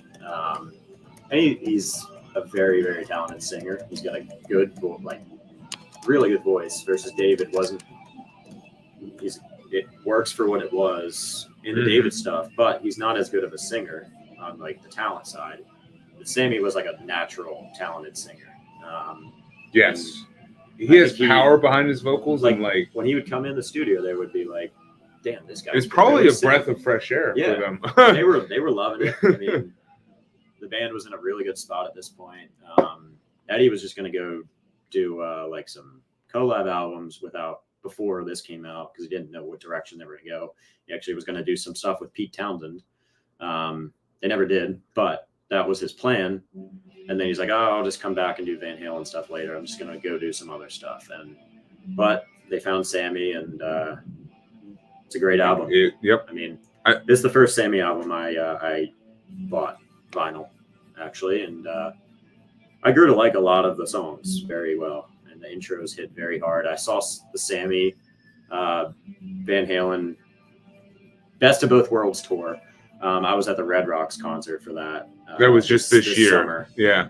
So that made me appreciate Sammy a lot. And they played a lot of these songs. And Montrose is great as well. Yeah. Yep. Colton over here just picked up the LP yesterday, the self-titled one. So I like Sammy as a singer a lot. It also, because I actually got to see him live. So I think that helped my point of view a little bit with just Sammy. I know it's a 6, but I can't speak enough about this album. It's a really good album. Just not enough on the guitar solo side for me. Yeah. So for me, this is definitely a giant change for Van Halen. Not just because of it being Sammy, but I really think there is a giant change of pace with like how they're writing the album and the songs overall. Like they really settle into this like more mid-paced 1980s like groove, and gone are the quick, fast, like more energetic tracks, and they're all more mid-paced. Yeah. I feel like Alex is especially underutilized kind of on this album. Like I think he learns what to do with the Sammy stuff for the next two, but this one I felt like it was a bit more straightforward for him as a drummer. And honestly, I feel like they kind of played it a little bit safe with this one. So this is my number 7. I had a really tough time ranking the Sammy stuff, and originally when I did the ranking, this was my favorite of the Sammy albums because this is the one that I was most familiar with it. Yeah. And I was like, obviously this is my favorite. And then within the past couple days, I swapped it all around, and this is I think my least favorite of the Sammy era stuff, which is it's kind of surprising. Like 5150, everyone knows 5150. Yeah. Actually, I don't even. Do you know the meaning of 5150? Why it's that? It's wacko. It was the police code 5150. Oh, really? Yeah, they would like listen into police codes, and it meant like. What did it mean? James in the chat said it meant wacko, and that's. Well, this the source I had was from the Unchained book. They said it was 5150 means the Code of California Welfare and Institutions warned of escape from custody of like mentally like a crazy person, a wacko. A wacko. Yeah. So that's what the police code was, and they were listening to that, and they're like, "Oh, that's Van Halen." So that's why it's 5150. So his studio 5150. Yep. They call it his studio's 5150 too. Yeah, wackos. But that's why they did it as 5150 because they're like, we're mentally unstable people. So it checks out, but it really does feel a bit safe to me as far as them writing music. I do think it's 1984 Part 2. I agree with Ryan's comment here. Mm-hmm. But it's just them losing that like early David Lee Roth era influence. Part 2 with like there's no House of Pain. There's no it's just the Jimmy song, Yeah. Light on the guitar work. And I do wish there was just a bit more of stuff to like sink your teeth into in the guitar realm. For me, I will say, of course, like the singles are the singles. They are phenomenal hits. Dreams, Best of Both Worlds, Why Can't This Be Love, Summer Nights. And that's half the album right there, and it's all just like fire hits. So I'm glad this thing debuted at number 1. So and it's interesting too, like all the song titles, like with the David stuff versus the Sammy stuff, it was all like very negative on the David stuff. Yeah. Like Running with the Devil, like all this, like this is them coming. Love, this is them coming into like their Jimmy Buffett era. But here it's like all the love stuff is all positive. Yeah, ain't talking about love. Maybe that's a Sammy influence. Maybe Sammy's more of a positive guy. And that's probably the times of when this album came out was part of it too. Maybe Eddie's in a more positive mood too. Maybe him and Valerie were in a good spot. There you go. Wish him luck. But yeah, great album. I love the cover too. Of the Ben Hagar stuff, this is my favorite album cover. Because not for me. No, I don't think so. But we'll get to that. We'll get to that. So then from 1986 we go to 1988 with OU 812. Yeah. So I don't know much on this. This album was honestly actually a crazy listen for me preparing for this stream. I'll say the title, I actually always disliked it, and that's probably I've owned this CD for years. Like I actually stole this from one of my wife's relatives. They had this. It's cracked. It's been well worn, well loved. They were getting rid of it, and I just snagged it. And I did not listen to this album because I swear the title OU 812. What the fuck is that? Mm-hmm. Like that makes no sense at all.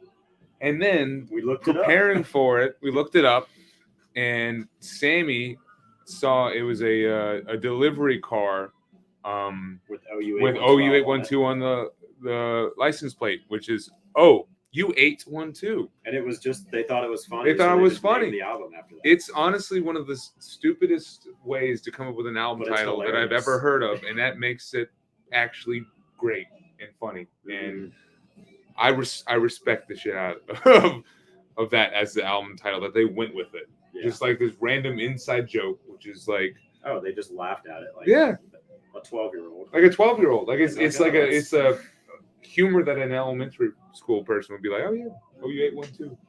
And now I like the title. So, Colton, what you got on this one, man?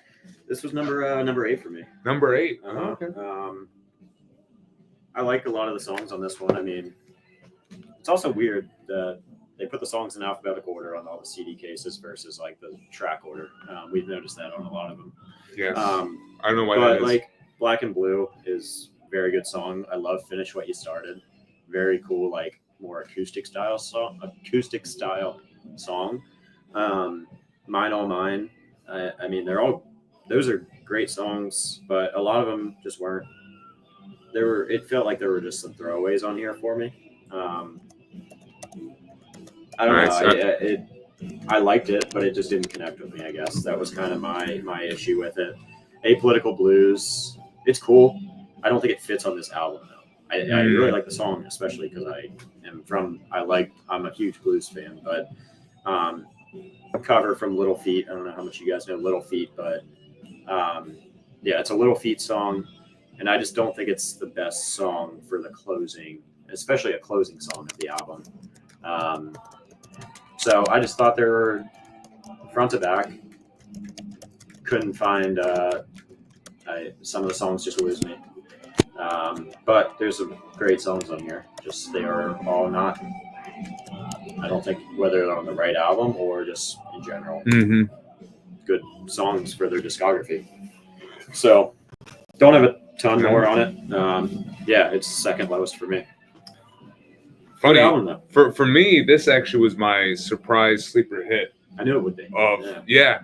I know, because we were like listening to it. This was our most listened to in the car while you were here. It has grown on me a lot since this weekend. Yeah, okay.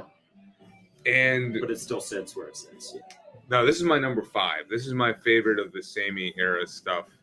I just like the vibe of it. Like, it's a good balance between the 1980s like keyboard sound. I think is perfect, and then the guitar choices that Eddie makes on this, I think, is more interesting and exciting than 5150 and some of the other like stuff that they did with like David Lee Roth. Dude, I had a serious moment with When It's Love, track number 2 on here. Like, it was because of you. We were in the car, and that riff comes in, and it's like, you know, it just lands, and then it opens up to this perfectly catchy like 1980s chorus, but the main riff is actually there and powerful, and then the guitar solo, where you were saying he's playing ghost notes, but he's like it leaves you on your tip of your seat. He's like making the guitar solo like off kilter, like when you expect it to come in, it comes in different. It's like out of time almost. It's like on the downbeat versus like the yeah. It's just like out of time. It's a fun album, man. Different. Like Mine All Mine, I think, is a great opening song. I just love like the lyrical nature of it. Like, to me, it's about finding your own slice of spirituality, because he's singing about like, you know, Judaism and Christianity and stuff, and but he's saying he's trying to find something all his, basically. And I really like Cabo Wabo. It's funny. Initially I was like, man, this Cabo Wabo track is way too long and it's kind of boring. But the more I listen to it, I'm like, fuck it. Like, let's listen to this thing for 10 minutes straight. You know, I'll repeat it. I'm game for it, you know? So, yeah, Cabo Wabo sold me. And, of course, it's about tequila. But, like, James, what was your comment? Pass the Cabo Wabo. Yes. Cheers. If I could, I would, James. When I saw him at the show, they didn't play Cabo Wabo. They played Mas Tequila, and Sammy was literally pouring his tequila in people's mouths in the crowd. It was hilarious. Sammy's a good showman. Oh, yeah. And there's some, like, when they go fast-paced, they actually do it on this one, like AFU, Naturally Wired, and Source of Infection. Those are, like, the more intense, like, fast-paced songs, which I thought 5150 was lacking. They bring it back, I think, on OU812. Lacking it for sure. And I really enjoy the fact that it's a bit more energetic. Black and Blue is also a great song. I want to mention that one. And I agree that I think it is a step down, closing on Apolitical Blues and Sucker in a 3-piece, but I still like it. I still think those are good. They're good Songs. Yeah. So yeah, OU812, number 5 for me. Yeah, again, by no means I put it at 8. I don't not like the album. It's just these are tough albums to rank. So yep. you gotta have a number 8 somewhere. Yep. So my favorite is the Sammy stuff. Okay, interesting. Yeah. And then that takes us to, this is what's currently in the background, as we were saying. We're jumping to 1991 for Unlawful Carnage. Carnal Knowledge. Oh, wow. I'm a metalhead, so I want Carnage if I can have it. It's the acronym. Fuck. Oh, my bad. Yeah, so what's their creative, like, sophomoric reason for this album title? It's fuck. Carnal Knowledge, yeah. So, I love how they name their albums, for sure. This is my favorite of the Hagar covers, personally. Okay. I love the like leather look. It looks like it's like leather, alligator. Yeah, I would say alligator skin or something like that. I just think it's a cool. Like, this is Ryan's number 2 album. Yeah, in the ranking for him. Respect. I respect it. Yeah, because that's very unpopular demand. I love this album. This is my favorite Sammy album. So is this? I put it at number 4. That's number 4. That's the last spot to open. Yep. This is number 4 for me. It was you got to meet Sammy back in the day. Sammy's so great with his fans. He opened for Boston. He was just talking to people running through the crowd at the show. I could just tell. It's like everyone. He's a showman. And he's got his place in Cabo Wabo, the big. Yeah, it's. Carnal Knowledge though. He's one of those. It's a great album. Yeah. I mean, Judgment Day. I love the opening riff into this song. Pound Cake. I love the drill thing. It's super cool, and I think it's a really good song. I mean, Run Around is great. Right Now, great song. 316. I thought I just heard it come on. 316, I think, is a super cool instrumental of this album. Eddie loves doing his instrumentals on it, and 316 is actually the day Wolfgang was born. So this was like the Wolfgang lullaby is how it was treated, and he would play this for Wolfgang. Was he born in 90? I don't know what year it was. Okay. Probably around that. But yeah, that was the Wolfgang song, and that's why 316, because March 16th is when he was born. So Eddie's going through a lot on the personal side too, and I think it's cool that he incorporated that on the album. And then ending out with Top of the World, like fuck, that song just brings back to the classic Van Halen riffs. I feel like they always said it rivals Dance the Night Away, just how it comes in pretty hard in the intro. And then 316 too, I think it's really cool. If you listen to like live recordings of it, he would start out like his whole like Eruption stuff, starting out playing 316, pretty light, like almost like acoustic. Talk for another minute. And then bringing it up to, he would bring it up, kick on all the overdrives and all that, and then that's when he would get into the Eruption tapping and all that stuff when he does his like instrumentals at his shows. So 316 was it's cool how it kind of started at that more acoustic stuff, and then straight into the Eruption crazy tapping of what we all love Eddie for. So I like this album a lot. I think it brings a lot of the old stuff back that everyone liked of Van Halen back into the Sammy era. And Andy Johns is the producer of this album, who also was Led Zeppelin's producer. And if you pay attention to like the drums, for example, Pound Cake's a great example, but kind of throughout the whole album, the drums hit a lot harder than they do on like some of the previous albums, like the David era. I think the drums are awesome in this, and bringing that drum side in from like a Led Zeppelin type drumming into the Van Halen music, I think is awesome. And I think some of the best solos of the Sammy era are on this album, and the best guitar work, because 5150 was just very light on the guitar work. I was interchanging 5150 and this one a lot, but it came down to obviously because I play guitar, so that's kind of what I lean towards of how I look at a lot of these albums. So Yeah, I just think it's an incredible album. Pound Cake, again, such a good song. Judgment Day, I think the riff in that is just you can't beat it. That's the such way he a cool does riff. it, and then it goes into like the chugging. It's super cool. And topping it off at the end with Top of the World is how it closes out with 316 right before it. Just super good. And yeah, this is one of the albums it was a very expensive record to find for me. But they just released a new one. They just released a reissue, and I got a box set of it. And it came with like some CDs, some videos of a concert, some other stuff. Cool little box set. So I was glad that it got re-released because like the used like original LPs of this album were going like $200 or so at the time, and I was like, I'm not gonna do that.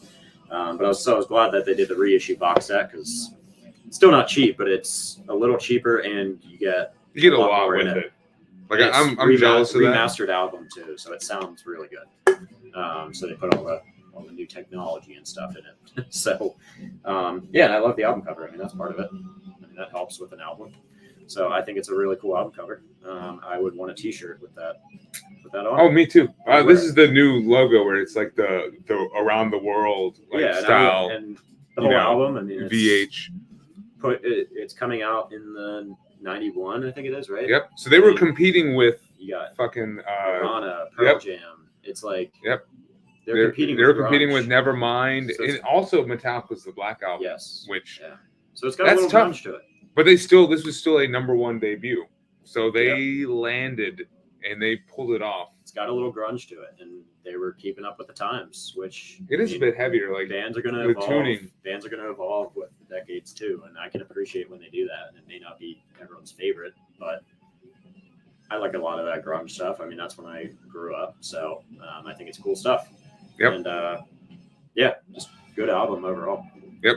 For me, I also agree. This actually really grew on me. I was really not sure if I was going to end up liking this one, just because I was like, there's nothing more embarrassing than what a lot of the 1980s like glam metal bands try to do in the 90s when they were trying to adapt to like the grunge style. Mm-hmm. Like there's some really depressing albums from like Motley Crue and Poison and Kiss that came out in the 80s where they're trying to have an edge and like appeal to just an audience which is not theirs. And I really think that Van Halen on this one, they do a good job like incorporating it, but still they sound like Van Halen. Like they sound like what they were doing with the Sammy stuff, while at the same time the tracks aren't like the straightforward 1980s pop stuff. Like there's a bit of an edge here. Like, say what you will about Pound Cake and what it's about, but like that song has some like cool, like kind of grungy vocal hooks on it that I like. And I think the drumming is definitely amped up. I'm glad you mentioned it. Like it drops in. It drops in like listen to Led Zeppelin and then listen to this, and it's Pound Cake drops in with just the drum production being phenomenal. And then Judgment Day is also a great track. I'm glad Colton, you mentioned that. What we got? Oh, is this the Andy Johns? Andy Johns, yeah. Yep. Yeah. So other tracks. It's cool to hear the evolution, especially with that change. Yeah. I mean, that's a cool parallel to draw. Other tracks on this that I do like Spanked, track 3. I like the guitar tone on that one. I think Eddie seems to just be doing more experimenting on here. Mm-hmm. So I love that.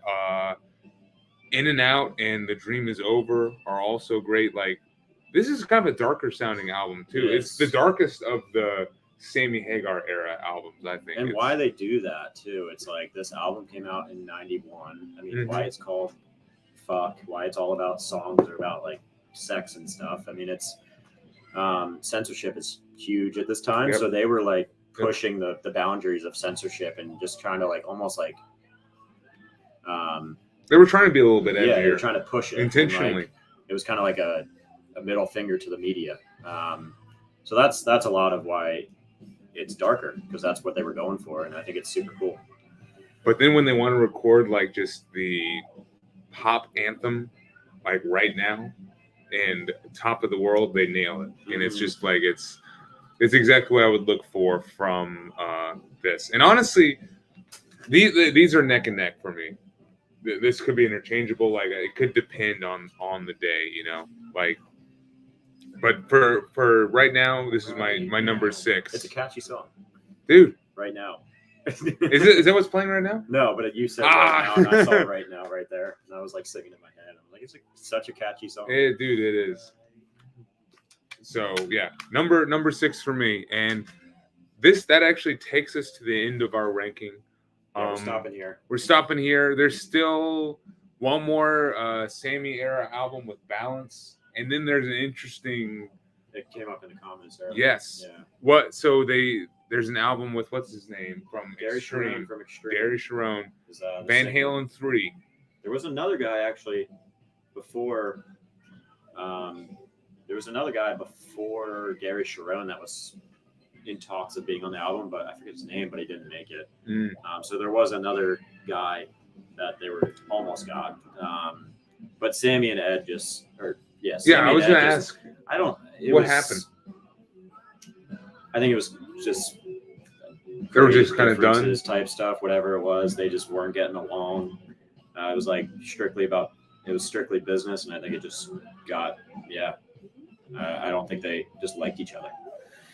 They also like kind of Van grew Halen apart brothers a bit. like hate Sammy.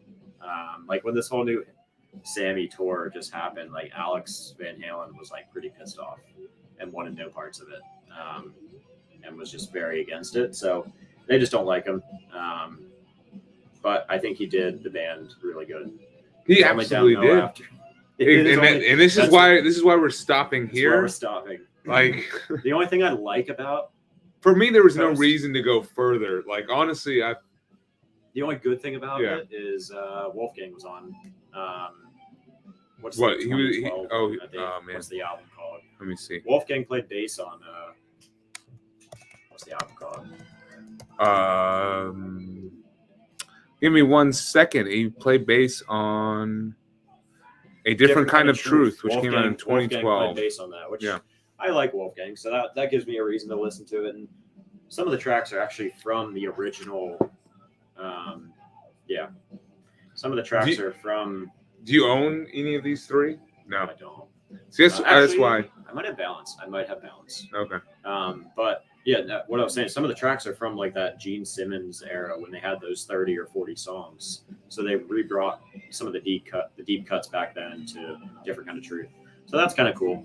But it's 2012. I mean, it's later down the road. Obviously, there was a long break in between their last album.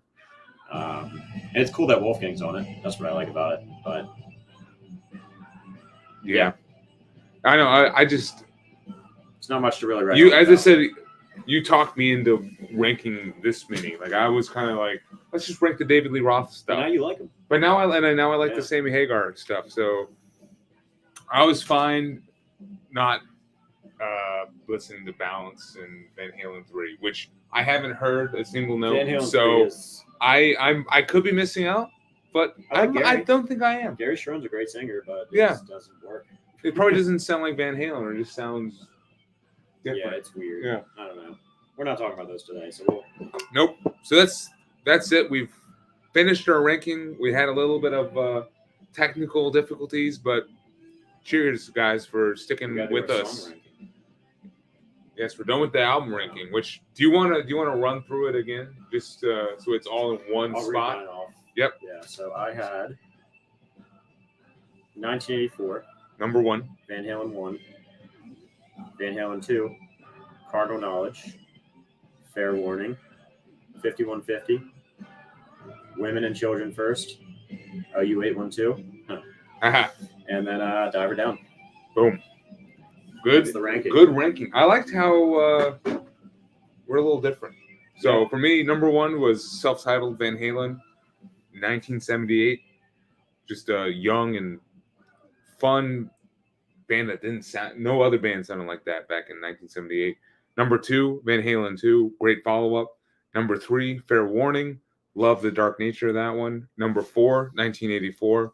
Have to have this album, in, at least in this top half of the ranking.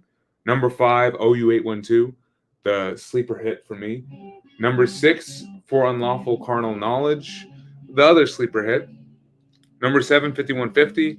Number 8, Women and Children First. And number 9, Diver Down. So, yeah, that was fun. It was really fun to get to it definitely focus opened my eyes a on lot more on some of the other Van Halen albums.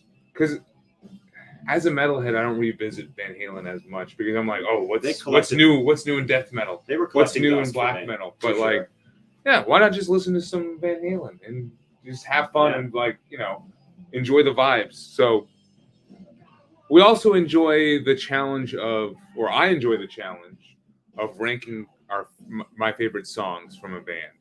I don't know, Colton, did you enjoy ranking your? It was stressful. Ranking your favorite Van Halen songs. I'm still gonna change my answer in 20 minutes. But. So we're gonna go through our top 5, and I feel like it's fair to go back and forth, right? So starting at number 5, what's your 5th favorite Van Halen song? Start on 5. I put it as Best of Both Worlds. Best of Both Worlds. I love the riff of that. I love this whole song. I think it's just a great song in general, and I think it does really well. The intro, you heard me playing it today on the guitar. I think it's super fun. Yeah. It's just a fun song, and I think that's the one I picked from the Hagar era. Little spoiler, I guess, on that, but yeah. I was like, I got to put one in from Hagar, and that one just speaks to me. I keep going back to it. I don't know what it is, but something about it. I just keep going back to the song. I actually failed to put one in from the Hagar era because I wanted to. I almost forced myself to, but I do. I'm glad I did put one in. I'm glad you did too because I love that song. I mean, the dance. The dance, guys. The dance. I was doing it at the bar. Yeah, on Bourbon Street. This guy the whole time on Bourbon Street was doing when I'm dressed as freaking Eddie Van Halen. It was best of both people worlds. were loving it. People were joining in doing the Hagar dance. Mm-hmm. So it was cool. But Number 5. Okay. That's number 5. Which everyone mention your favorite Van Halen songs too. I want to hear top 5 or just your favorite. It's hard. It is hard. So my number 5 is Atomic Punk off of yeah, dude, that's my deep cut Van Halen track. I love just the guitar tone on it, the crazy way that Eddie kind of plays the guitar, and just the world it kind of creates. Like, to me, the track makes me think of Mad Max. Atomic Punk, it just makes you think of like Mad Max Thunderdome or some shit like that. Like this post-apocalyptic world where it's just like fast cars and cannibalism. So love Atomic Punk is awesome. Exactly. That's the ultimate Teenage Rebellion song. All right, number 4. I'm gonna go Mean Street. Yes, very nice. I love the stuff he does. It sounds like he's beating the shit out of the guitar, but it's really cool, and I think the solo is awesome. I think it's one of his best solos, and it's a good song. And the riff after the riff comes in super hot. It's almost like I mentioned it earlier. It almost like feels like it's like piercing your ear in a way. Yes, I think, and it hits what I like about Van Halen. So that's my number 4. For me, number 4 is DOA on Van Halen 2. I mentioned it earlier. You did? Yeah. You did? I was wondering if it was going to appear on your top 5, but it was close. Yeah. Okay, we got a top 5. Okay, a lot of Sammy. I like it. Let's see. Black and Blue, good enough. Oh, Source of Infection, man. Judgment Day. I finished what you started. Isn't that all Sammy? Look at that. I love Judgment it, Ryan. Day and Finish What You Started. Those were the 3 with Best of Both Worlds. I was torn between for my Sammy. Judgment Day would be up there. That's a great one. Oh man. Okay, let's see. James can't put 5. Oh man. I can't either, but James, give me one. Just give me one. I can't. James, you can give me at least one of your favorites. I couldn't do 5, but Logan forced me to. I did. I'm to. an asshole of a friend. I've got some honorable mentions though, so we'll get to those. Yeah. So yeah, number 4 for me, That's how I feel. DOA. I think this is the perfect deep cut from this album, and a good balance between the pop nature of this and like the more fast-paced punk-oriented stuff of the self-titled. So DOA is my number 4. Number 3, Colton. Eruption. Dude, really? Mm-hmm. I love it. Okay. I mean, that's as a guitar player, yes, that's what I gravitate towards. But Eruption, that's like one of the first things that I like feel like I heard, and I was like, holy shit! There's things I would do that would, if I could play that on guitar, and that's just the one thing I'm like, it does everything I love about Eddie in that album, and or in that song, and yeah, I just think it's, I mean, song, whatever you want to call it, instrumental, but it's on the album, so it's it counts. And that's a cool choice. The story behind it is like, it's cool too. It's like Eddie was just warming up at the studio, doing his thing, and they're like, "What are you playing? Like, what is that?" And they told him to put it on the album. So I just think it's cool, and I mean, you can't not like Eruption. I mean, no. So that's number 3 for me. That is a cool choice. Eruption did not make my top 5. It almost didn't make mine, but yeah, but that's one of those from things that Van Halen are known for, though, are the guitar interlude tracks. Like, I think that's a good. What got me into it? That's a good choice. For me, my number 3 is "I'll Wait" off of 1984. To me, the ultimate like pop Van Halen song. Like, I kind of wanted to try to fit a Sammy one in there, but because of "I'll Wait," I didn't. I just went all with David. But this is the perfect 1980s Van Halen song. It's hooky. The keys are perfect on it, and yeah, I think my favorite off of 1984, and this is my 3rd favorite just overall. So, all right, number two. 2 is I talked about it a lot earlier. Oh, wait. Tell me, what is it? Panama. Nice. Again, it's very overplayed, I know, but there's a reason it's overplayed. It's so good. It's played so much, and I just think that the riff is so cool. The harmonics he hits in the intro, the whole car thing. Mm-hmm. Some of the rhythm he's doing in the background, like when David's talking, he's doing like some little rhythm stuff, and I think that's super cool how it's like building up. And just from a song structure, I think it's a perfect song. I think it's awesome. So yeah, that's my number 2. Sweet. All right, let's see. My number 2, which by the way, I did get James to narrow it down to 1. Running with the Devil is number 1. Okay. I respect that. Yeah. I respect that. My number 2 is Mean Street. You already like perfectly summed it up, man. Right? Yeah. Absolutely. The guitar tone, just it's like it's not quite as like fast and punk oriented, but it's very moody with a guitar tone, and I love the harmonizing group vocals too. Yeah. In the background from like Eddie and Alex, and I guess Michael Anthony is probably singing too. He does. Yeah. He's actually cool story. He sang the David stuff on tour. Oh, he did? Yeah, he was singing all the Sammy stuff on all the David stuff on the Sammy. He was singing all the David stuff, like Jump. He sang That's Jump. Cool. And Panama, I think he did Panama as well.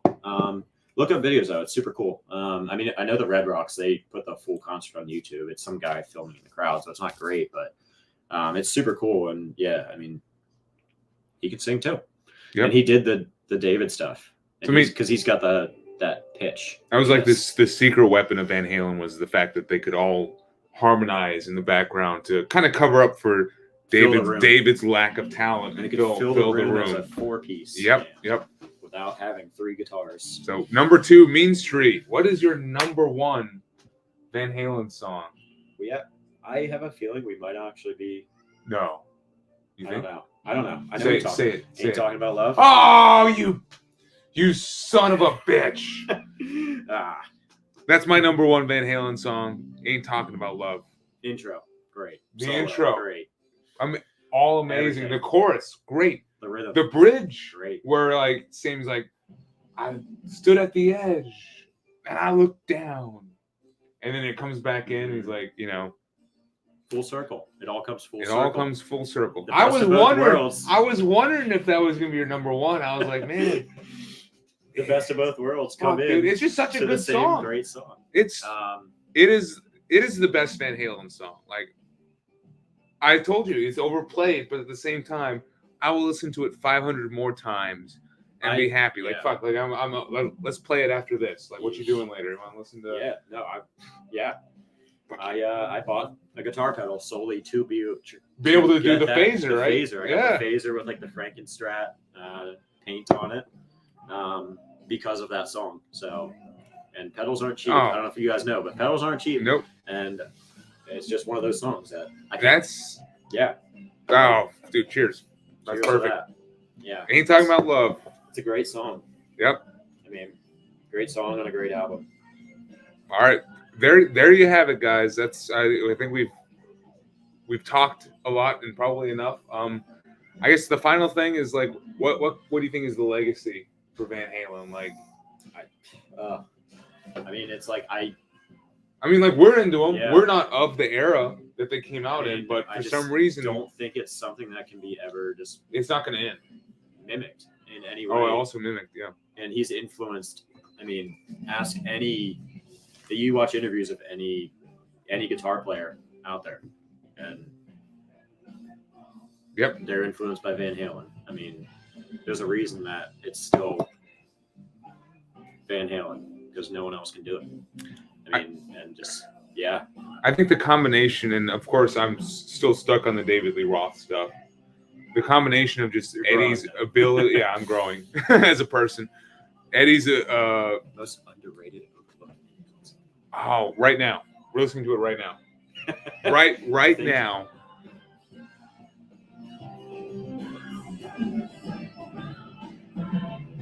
Yep. That's actually, I would say That's right now. I could agree on that. Either that or Pound Cake, maybe. Or Judgment Day. Oh, Judgment Day. Judgment Day. When it's Love or Cabo Wabo off of this one for me, maybe. Or Little Dreamer. We have to agree on one.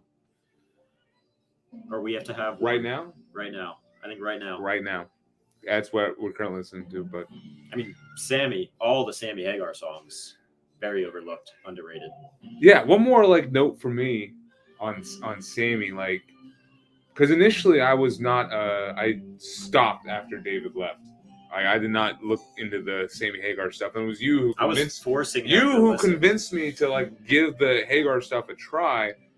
And going into this ranking, I was expecting it to be all 6 of the David Lee Roth albums in the top 6, and then just Sammy. Even dive her down, and just the fact that it didn't end up like that, and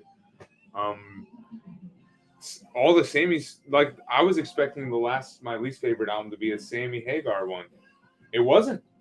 Not even close, they were honestly. Contenders. Not even close. I think if I were to contenders. I think there's a gap between the quality of. I was pleasantly surprised with where you put him. What, dude? I was. Good songwriting is good songwriting. Mm-hmm. Even pop songwriting, good stuff.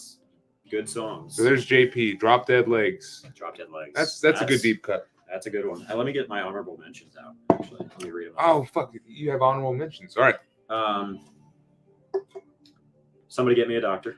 I'm just gonna read them. I'm not gonna talk about them. Somebody Get Me a Doctor. Unchained, and Mean Street. I wish I could have put Unchained on mine. I was interchanging those absolutely. Two. I actually interchanged them 4 times. I think today.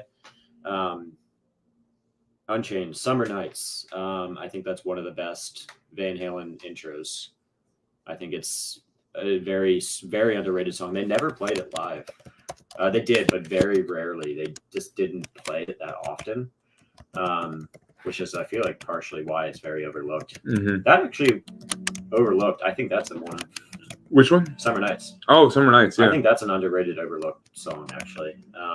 Drop Dead Legs. That was on my list. I'm not lying. I know I saw the comment, but I'm not lying. I wrote it on my notes, and then finished what you started.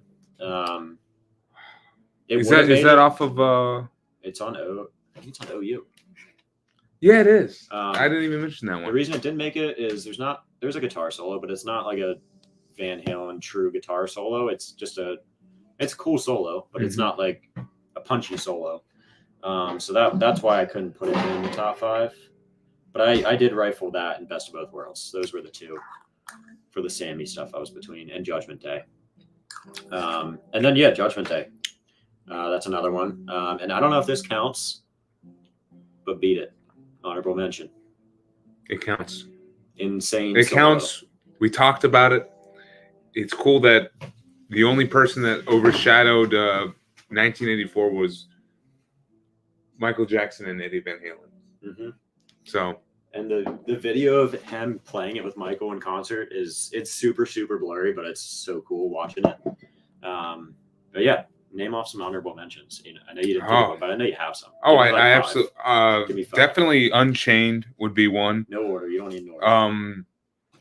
I would say In the Cradle Will Rock. I want to give some credit to some of those Women and Children First songs.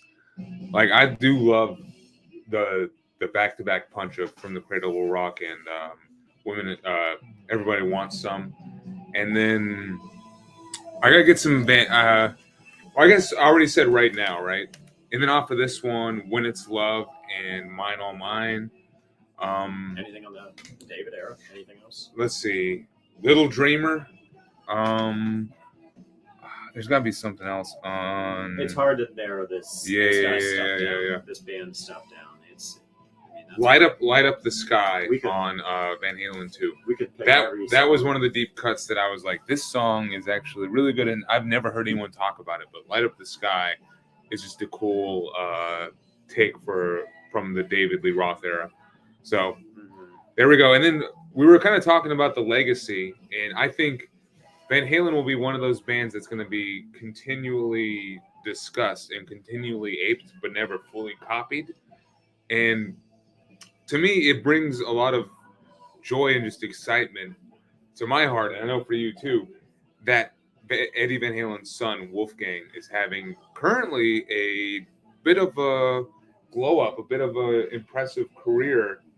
He's got 2 albums out. I got the second one right here. We got Mammoth 2. With a signed poster. Yes. And signed. I watched him do it on Instagram. Boom. It's legit. And I got this album for Logan. Yep. Cheers, buddy. Great album. I mean, Eddie even says it. He's like, damn, this kid's better than me. Yeah.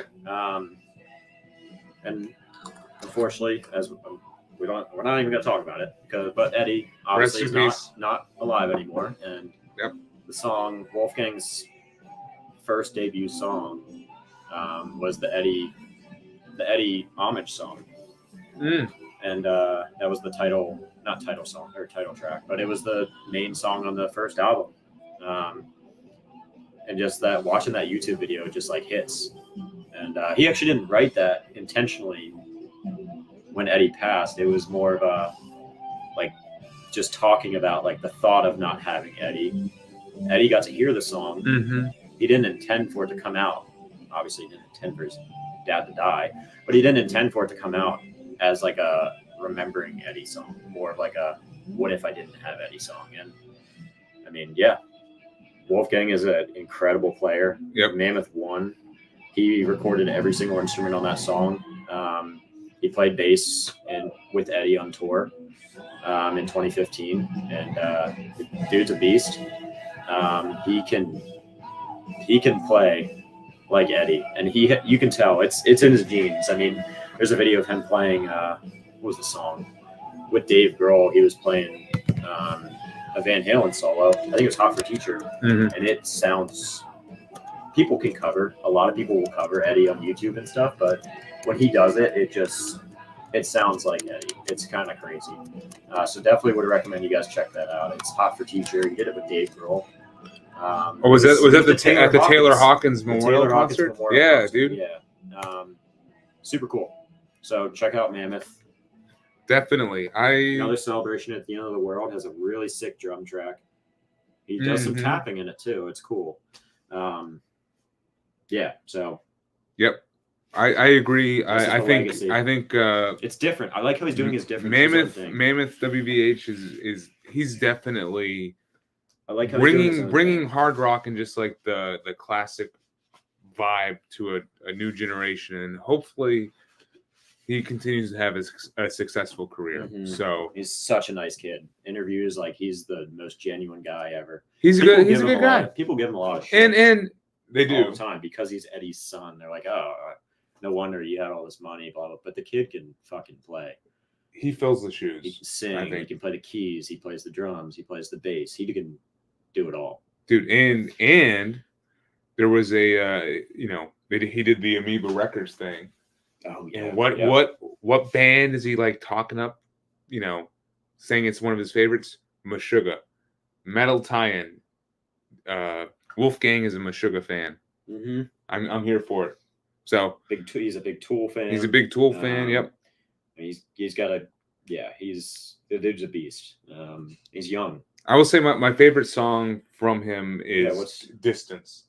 That was the one. Is that the one you were talking about? Yeah, that is such that track. It just has that really emotional weight to it, which I appreciate. Watch the YouTube video and get some tissues. Yep. All about losing his dad, right? Well, it wasn't meant to be. Oh. It was meant to be like, what if I lost my dad? But then he lost his dad, and it became that. He didn't intend that. Oh. Eddie's favorite song of Wolfgang's, I think this is a good talking point, is it's called Think of You. That's Eddie's favorite song that he did. So check that one out. Because if Eddie appreciates it, it's a good song. And I learned that song front to back on guitar, and it's probably my favorite song by him. So it's super cool. Yep. Yeah. Check out Wolfgang. Yep. Don't sleep on Wolfgang. And I think it's easy to say. On Sammy either. Yeah. You did. I won't. I did. Now I won't. Now I'm not. It's easy to say that I think the music of Van Halen will be remembered for decades to come. It is timeless. They carved out a section of rock and roll that transcends, a time and place. They pioneered it. And I don't think they'll be forgotten. I think some of their contemporaries will, but Van Halen will not be in the decades to come. Yeah, just a great band. Definitely one of my favorite of like the 80s, like hard rock, and one that I initially got into before I got into metal that carried through, and I didn't let go. It's a gateway. And it was a great gateway band. And yeah, dude, had a blast talking about this for over 2 hours with you, man. So it's fun. I appreciate you joining my first time doing some sort of podcast, whatever. So I'm glad it was on a good topic. It was. Oh yeah. We're gonna end on a shot for. Let's do this for Sammy. Sammy's he's a big liquor drinker. And for Eddie. Rest in peace, Eddie. We're not gonna get to that, but the legacy will live on. The legacy will live on. Always will. He did great things, and his son's doing great things now. So cheers. Cheers to you guys for watching. Little moonshine. Yep. All smoky moonshine. Little moonshine. That tastes like eggnog. So I drink all mine. Oh, we're supposed to finish it. No, my bad. Yeah. Cheers, guys. See you on the next one.